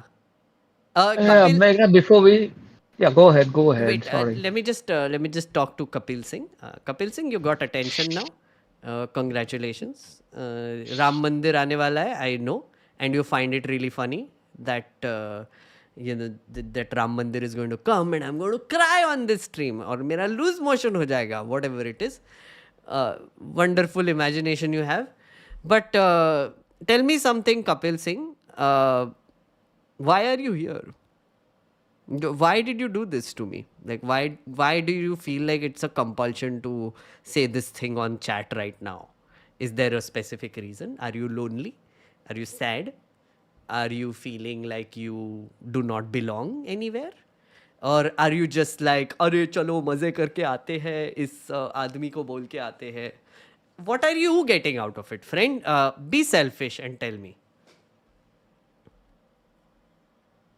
नहीं, चला गया, I think. I think Kapil asked us कि हमारा RR क्या है पर उसका RR क्या है. RR क्या है मतलब? RR? Randi Rona. Oh, okay. Oh, wow. Okay. Kapil is clearly like high level, beyond our comprehension.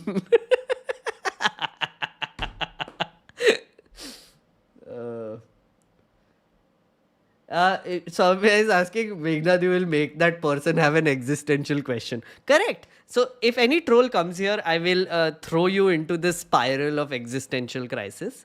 I will basically make you question your own belief systems and I will mess you up in your head, which is amazing.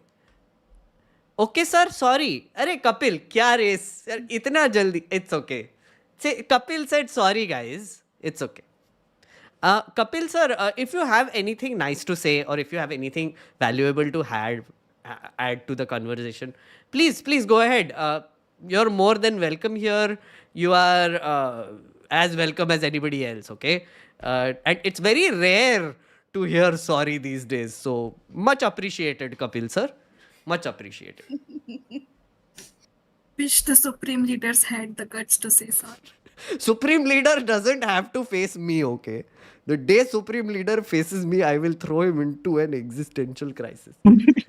I will say, sir, why you PM? Why you PM? But will he have an existential crisis at 60, 70 years? I think he should have had one much earlier. And then we would have been saved. But if nothing, abhi 70 saal, whatever it is. I'm very good at giving people existential crisis, I've realized. And it is a superpower, which you should nurture if you gain it. I am going to learn it from you. Yeah. IIT-BHU and Congress. What? IIT-BHU and Bridge. What women leaders in BJP doing? Confused soul. We already spoke about this IIT-BHU nonsense. Nonsense nahi, matlab the men who did it is nonsense. Sorry. Didn't want to belittle the incident itself. But there was also case in UP a few months ago, no, where a 12-year girl was kind of. Yeah.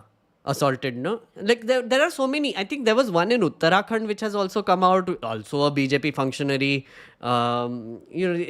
See, that's the thing. That's what I said, right? When you create an environment where you do not value fellow human beings, when you are basically this privileged man who is just gallivanting around and spreading hate all the time and hating on everybody and anybody who says anything against your belief system, you go to a point where you do not respect anyone, and you basically go out hunting at night and you do shit like this. There is this overseas friends of BJP guy, I think in Australia, who was the president, who was a serial R person. Okay, like he would like, I think he would sedate Korean women and then assault them, and then he was found guilty and they immediately Yeah. removed his name. Yeah, he has like 51 cases. 51 cases, exactly. It's like crazy amount of them. Is it So hi 51? Meghnerd. Yeah, yeah. Ranadeep, okay. Yeah. You can be fact checked, okay? Ranadeep, I'm just warning you, chat will fact check you. Typical predator guy. That one. He's a predator also. But yeah.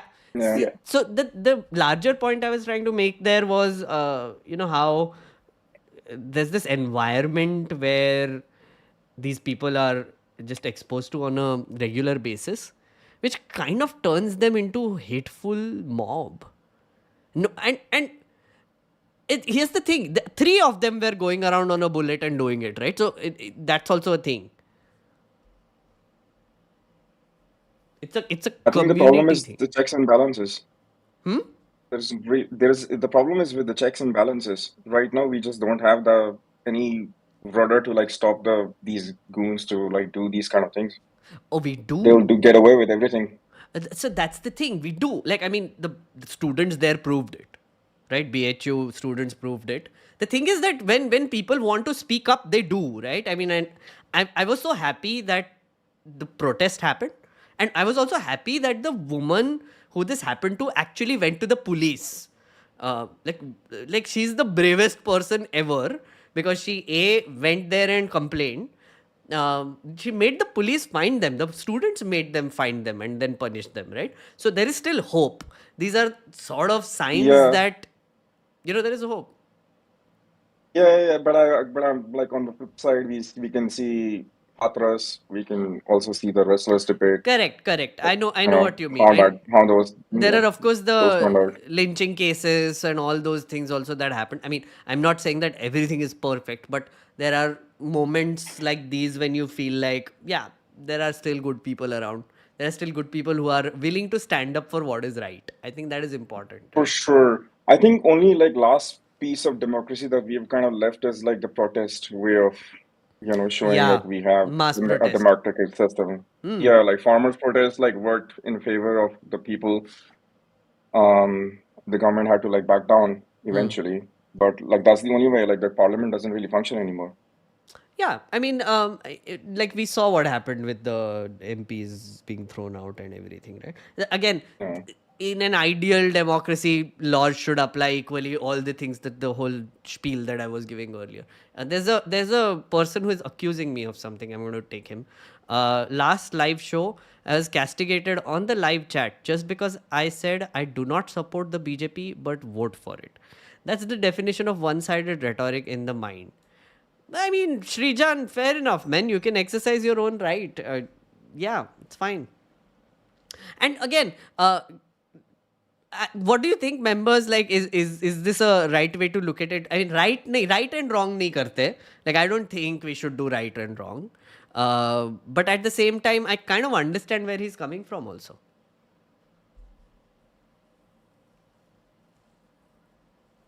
I don't really follow. Like, what he was getting castigated that he wanted to vote for BJP, but he says like, he got castigated because he doesn't support the BJP, but he votes for them, which kind of counts as support. Doesn't also add up. No, if you don't support something, why vote for it? Correct. I mean, yeah, maybe probably there's nothing better to vote for.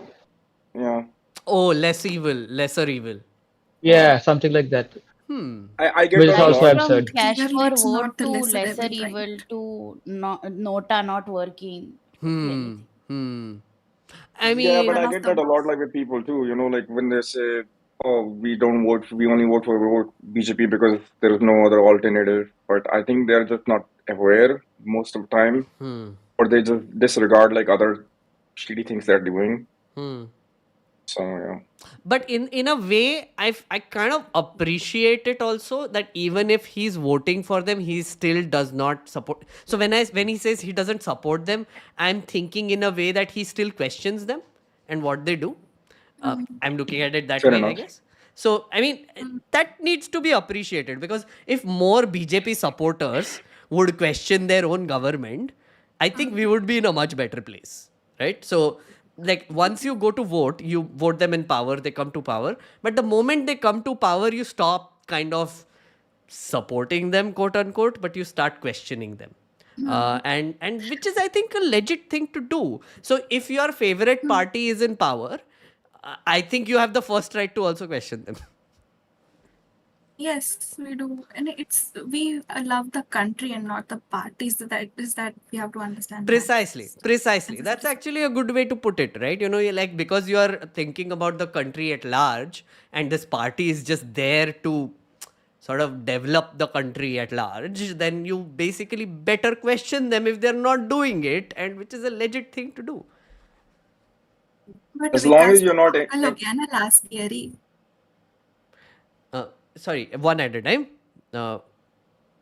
Iceman, go first. let her go first. Oh, okay, yeah. As long as you don't end up as cheerleaders for the party, it's Yeah, all good. precisely. And Soumya, what were you saying?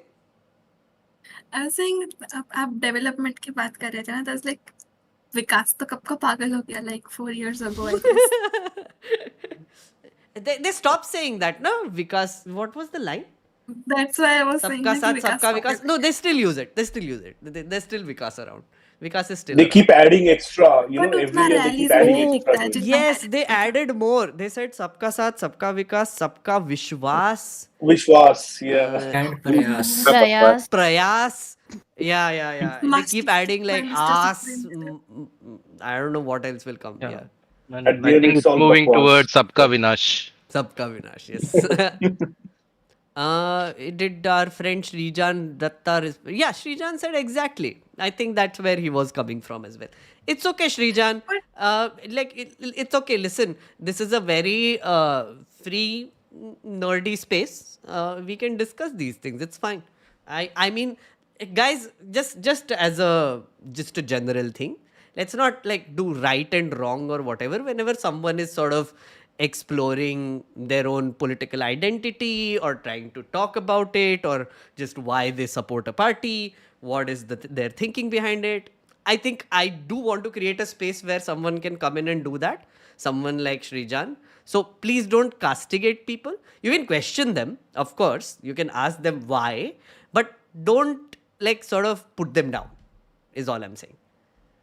Yeah, no, because of that only chat, I got to know that yes, those kind of thing can also exist. That if you love a party, you can also question them. You Have should authority. question them. Actually, that is what I'm saying. Like, doesn't matter if you love a party, doesn't love a party, whatever it is. The party in power must be questioned, whether you voted for it or didn't. If you didn't vote for it, if you voted for it, doesn't matter. That is done. Now question it, because they're in power now. Yeah, and they're supposed to represent all of us.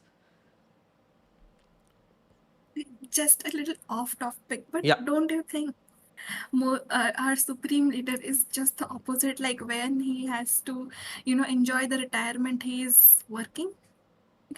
I think he has okay, some controversial thoughts, but I think he's a little bit of a workaholic. He doesn't have a work-life balance, which is not healthy. And they project it as if it is the greatest thing ever, that he works for the country. Oh my God. Again, see, this is the problem I have. When you put your country on a pedestal, when you are essentially saying, oh, it's the greatest thing ever to give your, like, everything to your youth and your whatever to... No, it's not. You should also have some fulfillment in your personal life. you should also have some sort of fulfillment in just other things that you do. Again, Rahul Gandhi goes on holidays. Why is that such a bad thing? These They are have made it a important. bad thing.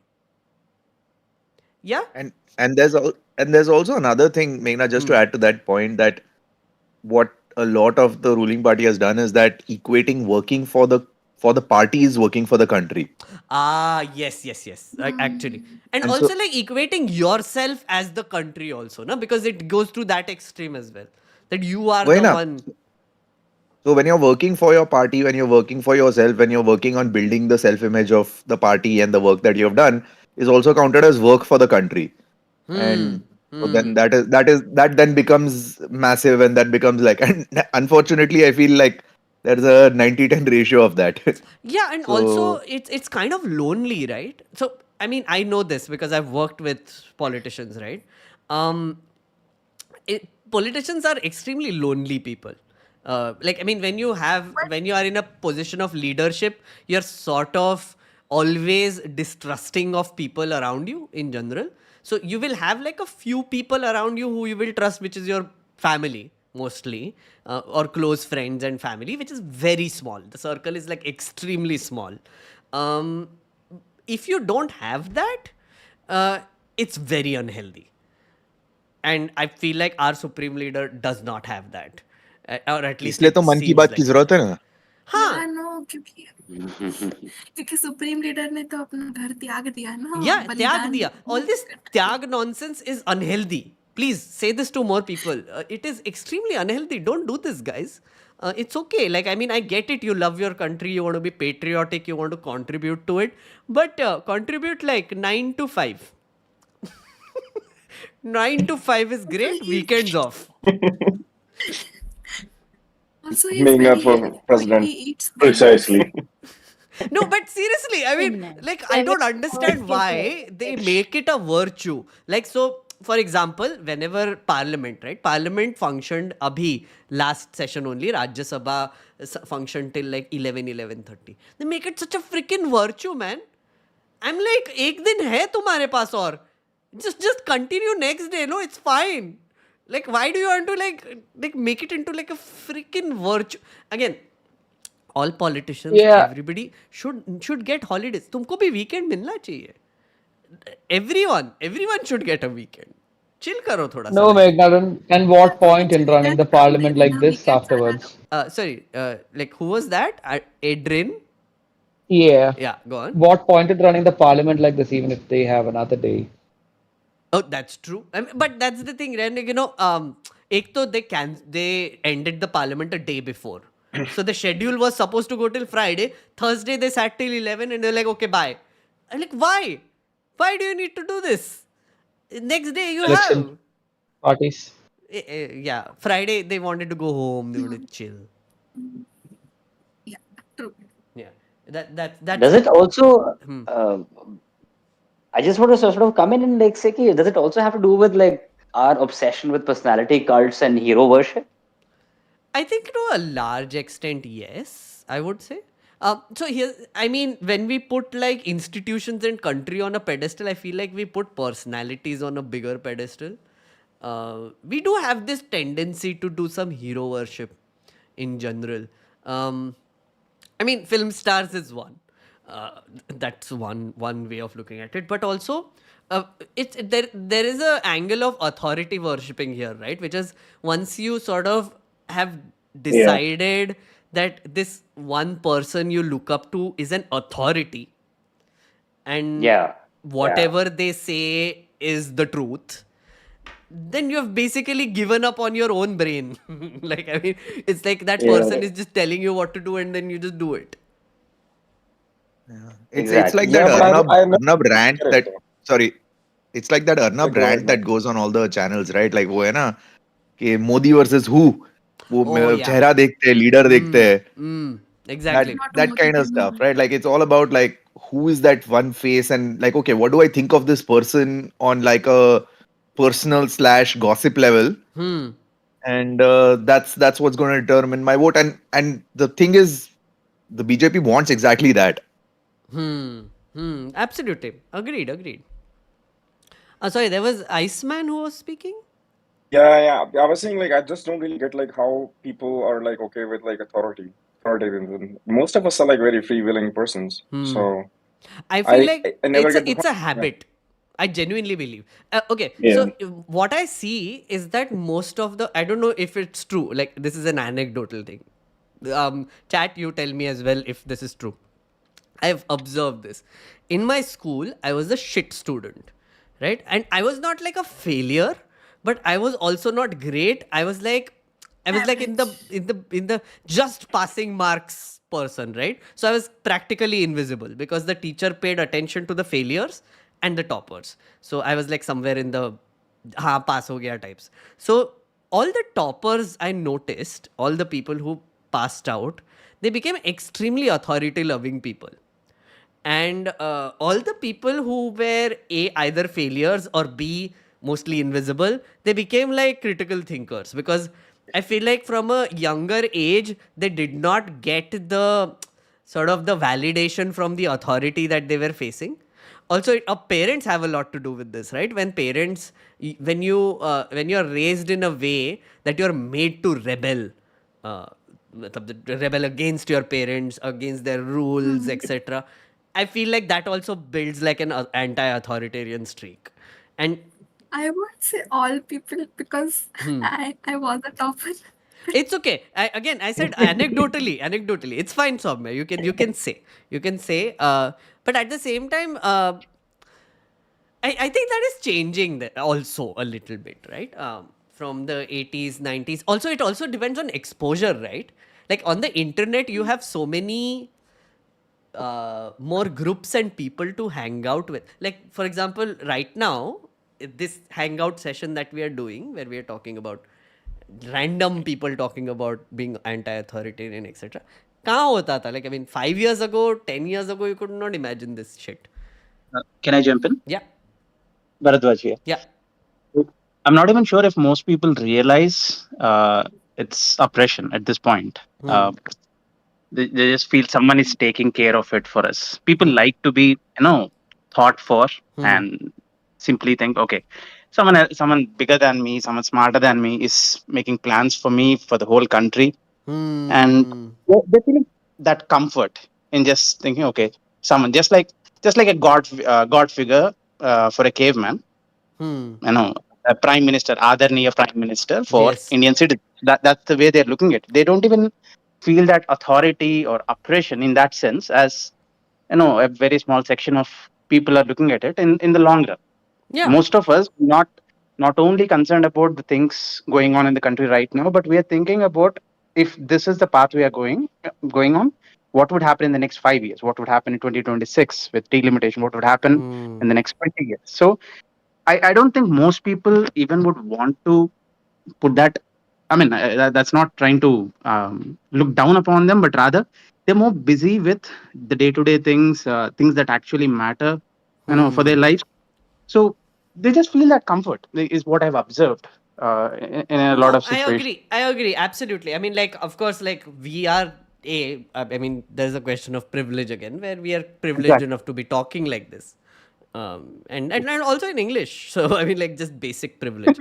But at the same time, like, not everybody can do it. Not everybody can do it. But at this, what you said was correct. Like, for example, the person who is dependent on ration, they would be more dependent on the authority, so they would love the authority more if they're actually getting like their means of survival. They, So yeah, sorry. So in that way, there is no time for critical thinking, if I will say it like that way. Yes. And also, They just like, see him My like father a actually father figure. That's explained all. this. yeah. Another thing I would like to add to it is that if we think about authority, there's a lot to do with our cultural upbringings too. Like in most North Indian families, what I've seen is we value authority a lot. Like we can't speak against our parents or something like that. There's a lot to do with how we are being made to grow up. I would say there's a lot of comfort in that too, I think. No, I agree. But also, like, I mean, sorry, just reading a comment here by Satya. He was a topper, and he's a researcher, and he's been a critical thinker, and many of my friends are. Okay, Satya. Okay, I was generalizing. It was an anecdotal example. Again, you can disagree. It's okay. um, but yeah. Um, what was I going to say? Authority. Yeah, no. My thing is, I still maintain that, you know, from a young age, if your authority has been kind to you, if your authority figures have been kind to you, and if they have also encouraged you to question them, that also makes you an kind of an anti-authoritarian, but also a critical thinker, right? I feel like what Satya said is correct. Like, if your critical thinking ability has been developed by the authorities that you're exposed to, like your parents encourage you to question more, if your teachers encourage you to question more, if you go to your job and your boss encourages you to experiment more, that just naturally makes you a critical thinker, and sort of anti-authoritarian. At least you have the ability to do it. But if your authority constantly tells you not to question and respect your elders, and we are bigger than you, and we know better than you, then you sort of become like an authority loving person. I feel like that's the difference there. In So some is it true ways, that Yes, that's how most of the people in this at least stream, I think, would have been brought up. Their parents and the authorities in their life made them the way they are. It's the case for me at least. No, I understand that. fun. So who was that, Soumya? Yeah, Yeah. so actually, what I was gonna add is that whenever I talk about, I have my friends who have no to zero conversation with their parents, and I have my father on the other hand, whom I can have long conversations for hours and hours on any topic, pop culture, politics, anything. Interesting. So I also grew up in an environment where I wasn't able to do that. Also because of very different sort of consumption habits, also, to be honest. Like, what I consumed versus what my parents consumed, pop culture wise, just generally, was very different. I found that I could have more conversations with my dad earlier in my teenage years, but now I can't. I mean, I can technically, but it's mostly about finance and whatever. Like, he's a CA, so no, it would be about that. I'm talking to a point where I didn't know what Taylor Swift was doing, and my father knew. So Oh wow. Okay. That's extreme. yeah. It's extreme.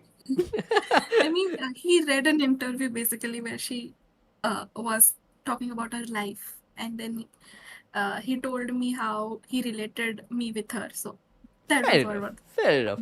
You have very cool parents, I must say. Congratulations to them. And Speaking we of, used to have sorry, only one channel open, like NDTV and Ravish Kumar. That's all. And my parents. No wonder. No wonder. Soumya, now I get it. You were a topper, but now you're here because NDTV was open at your house. I get it. I get the transformation that happened from there to here. No, also, I will say the level of education amongst the generation of Soumya's parents' age group and our parents' age group very, very different. Oh, Education absolutely. and exposure. Absolutely. yeah, Absolutely. yeah. I also wanted to add that. I think that's a huge generational gap also.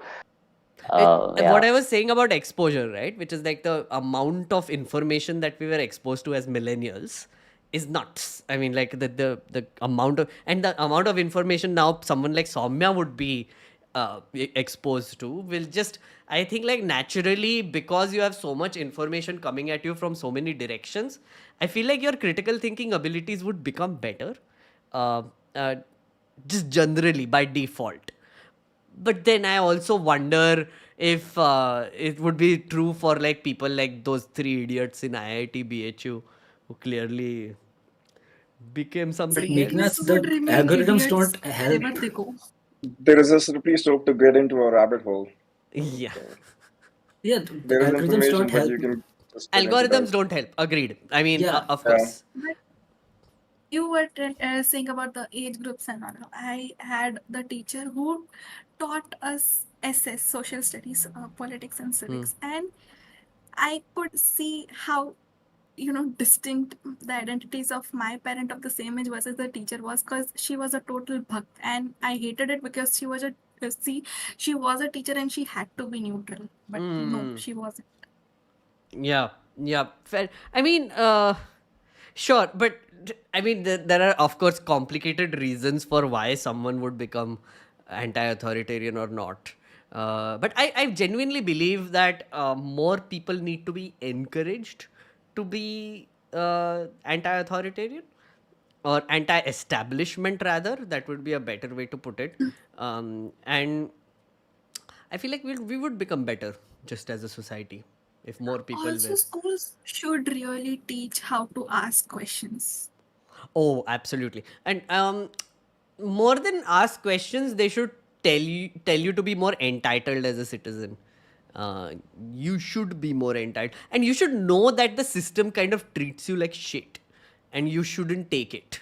Like, I mean, you should definitely be that person who's like, yeah, I don't think the system is being fair to me, and therefore I will revolt and viva la revolution. Not like sedition level of revolution, but I'm saying just revolt in a way that you're complaining all the time about how shit the Yeah, in a system is. controlled manner. Revolt In a in a controlled controlled manner. manner. Yes, correct. Sachin Yadav is screaming anarchy, but we can talk about anarchy later. But I must close this, friends. It is late.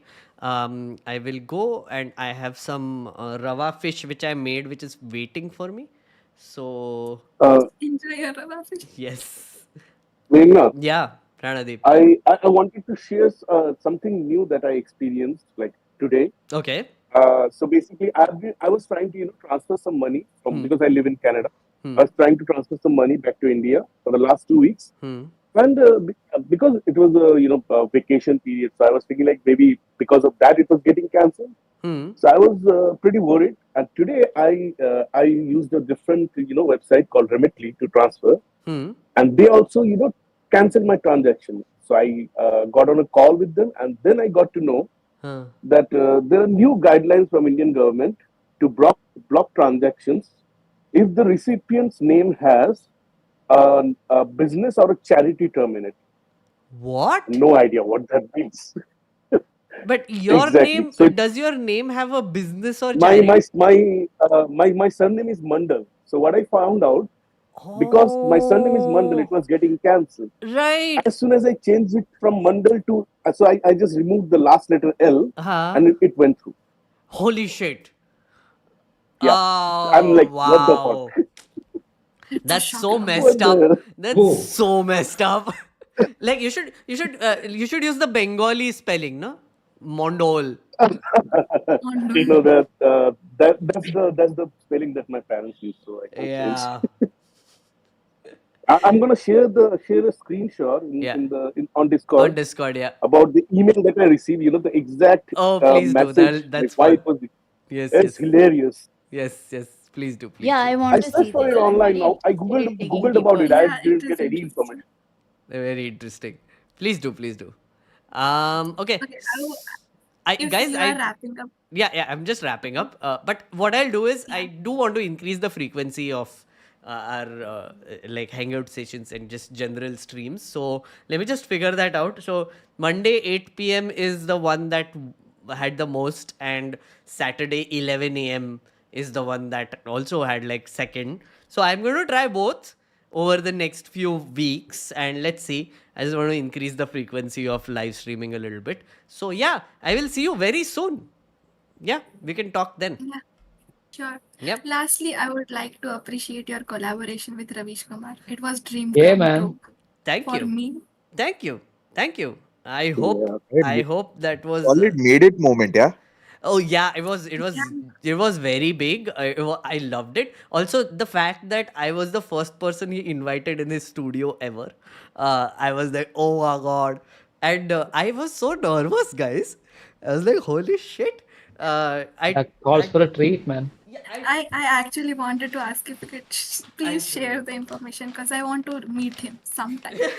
Look at this. So right before I went, I made Blinkit print me the entire bill. Okay, and like I made like extensive notes just sitting there and messed up the entire thing, and I was constantly referring to it, and I was like, holy shit, 80 lakh people is all I could think of.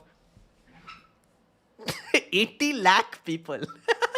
So but yeah, he's so good, man. Like, and I was so appreciative because after the thing was done, he came to drop me off niche to the parking lot till my car, and I was like, dude, you won the Magsaysay award, you should be treating me like shit. You know, I really wonder why he gets death threats with such a cute little face. Yeah, well, just but yeah, I mean, great experience, and thank you so much for watching, guys. And ये कहाँ से suddenly trolls आ गए, huh? Random. They There like is it too much, man. there is like Pranav Kumar, who is like Meghnuddin angry. There is yeah, bunch game. Nice. Pranav Kumar, अगली ये बार आ जाओ soft है यार. यार. हाँ. ये and में क्यों आते ये हैं सब लोग भी लोग? ना तभी आते हैं जब हाँ Yeah, all male mlechas are here. What is a mlecha, Pranav Kumar? Lecha? Mlecha क्या होता है? No I idea, man. have had Probably 2 the years of dirty people, experience I with guess, from Sanskrit. what Dirty. This I. is not what I Oh, learned. of course. Matlab means, like foreigners in according to ancient India. Ah, Foreigners. wonderful. When it But I translates to never learned mine, this in it Sanskrit. means I the learned this. downtrodden. Ah, wonderful. तो मतलब सब कुछ डाल दो उसमें, casteism, सब कुछ आ जाएगा उसमें. That's nice. Technically, It's yes. like a soup. Yeah. Oh, it means Assamese mein it means asshole. Anjani is saying. Thank you, Anjani. That's a new word I love. A new word I At least learned. we have the guts. Yeah. It's okay. And Ipsita is saying Meghnuddin sounds like a good fan name. We are all Meghnuddins. Actually, I love it. it's like an army of people. Oh yeah. Like some Hey, people are Div is saying it's another name for Shudras. What, man? Okay. That's horrible. But anyway, new words, fun words. Just don't use What is the them. word? Mlechas, apparently. Mlecchas. Okay. MLECCHAS or something else. Whatever. No. Yeah, garbage. It's okay. Garbage people coming, saying garbage so things. bother for the spelling. Yeah, Pramod Kumar, as I keep telling everyone, improve your vocabulary, come with better points. Why are you here? What is your point even? Why do you exist, Pramod Kumar? Why do you exist? अरे You're Pramod not Kumar adding नहीं, anything. Pranav Kumar अलग आदमी. Pramod Kumar is a friend of the channel. Pranav Kumar बोला ना मैंने अभी, जो गाली मार के गया उसके बारे में बात कर रहा हूँ. Pranav Kumar. You said I said Pranav. Please, Pramod Kumar, I know. Okay, Pramod Kumar is a big fan. Kumar is. Thank you, Pramod Kumar, for all the memberships and bringing all the people here. So, It's okay. yeah. Okay, friends, I'm now going for sure, but I will see you soon. Thank you so much for joining in. Bye bye. have a great day. Hi, everybody. Yes, friends, this is the new thing that we are going to do now, which is every Wednesday, every time I come on stream, the last half an hour, last 40 minutes will be me chatting with people. And if you are a member, you get to join in and you get to come and basically be a part of the Discord server. So I hope you enjoyed this session. I hope you had a good time. Just wanted to appreciate the people who have been leaving time codes under some of my live streams. Much appreciated. Please do it more, or I will do it anyway. But at the same time, thank you so much for putting in the effort. And thank you so much for spreading the word. And our members keep growing. Our audience keeps growing. Every time I come in, I'm very happy. Bye-bye, meghnuddins, it seems. Meghnerds and meghnuddins. Bye.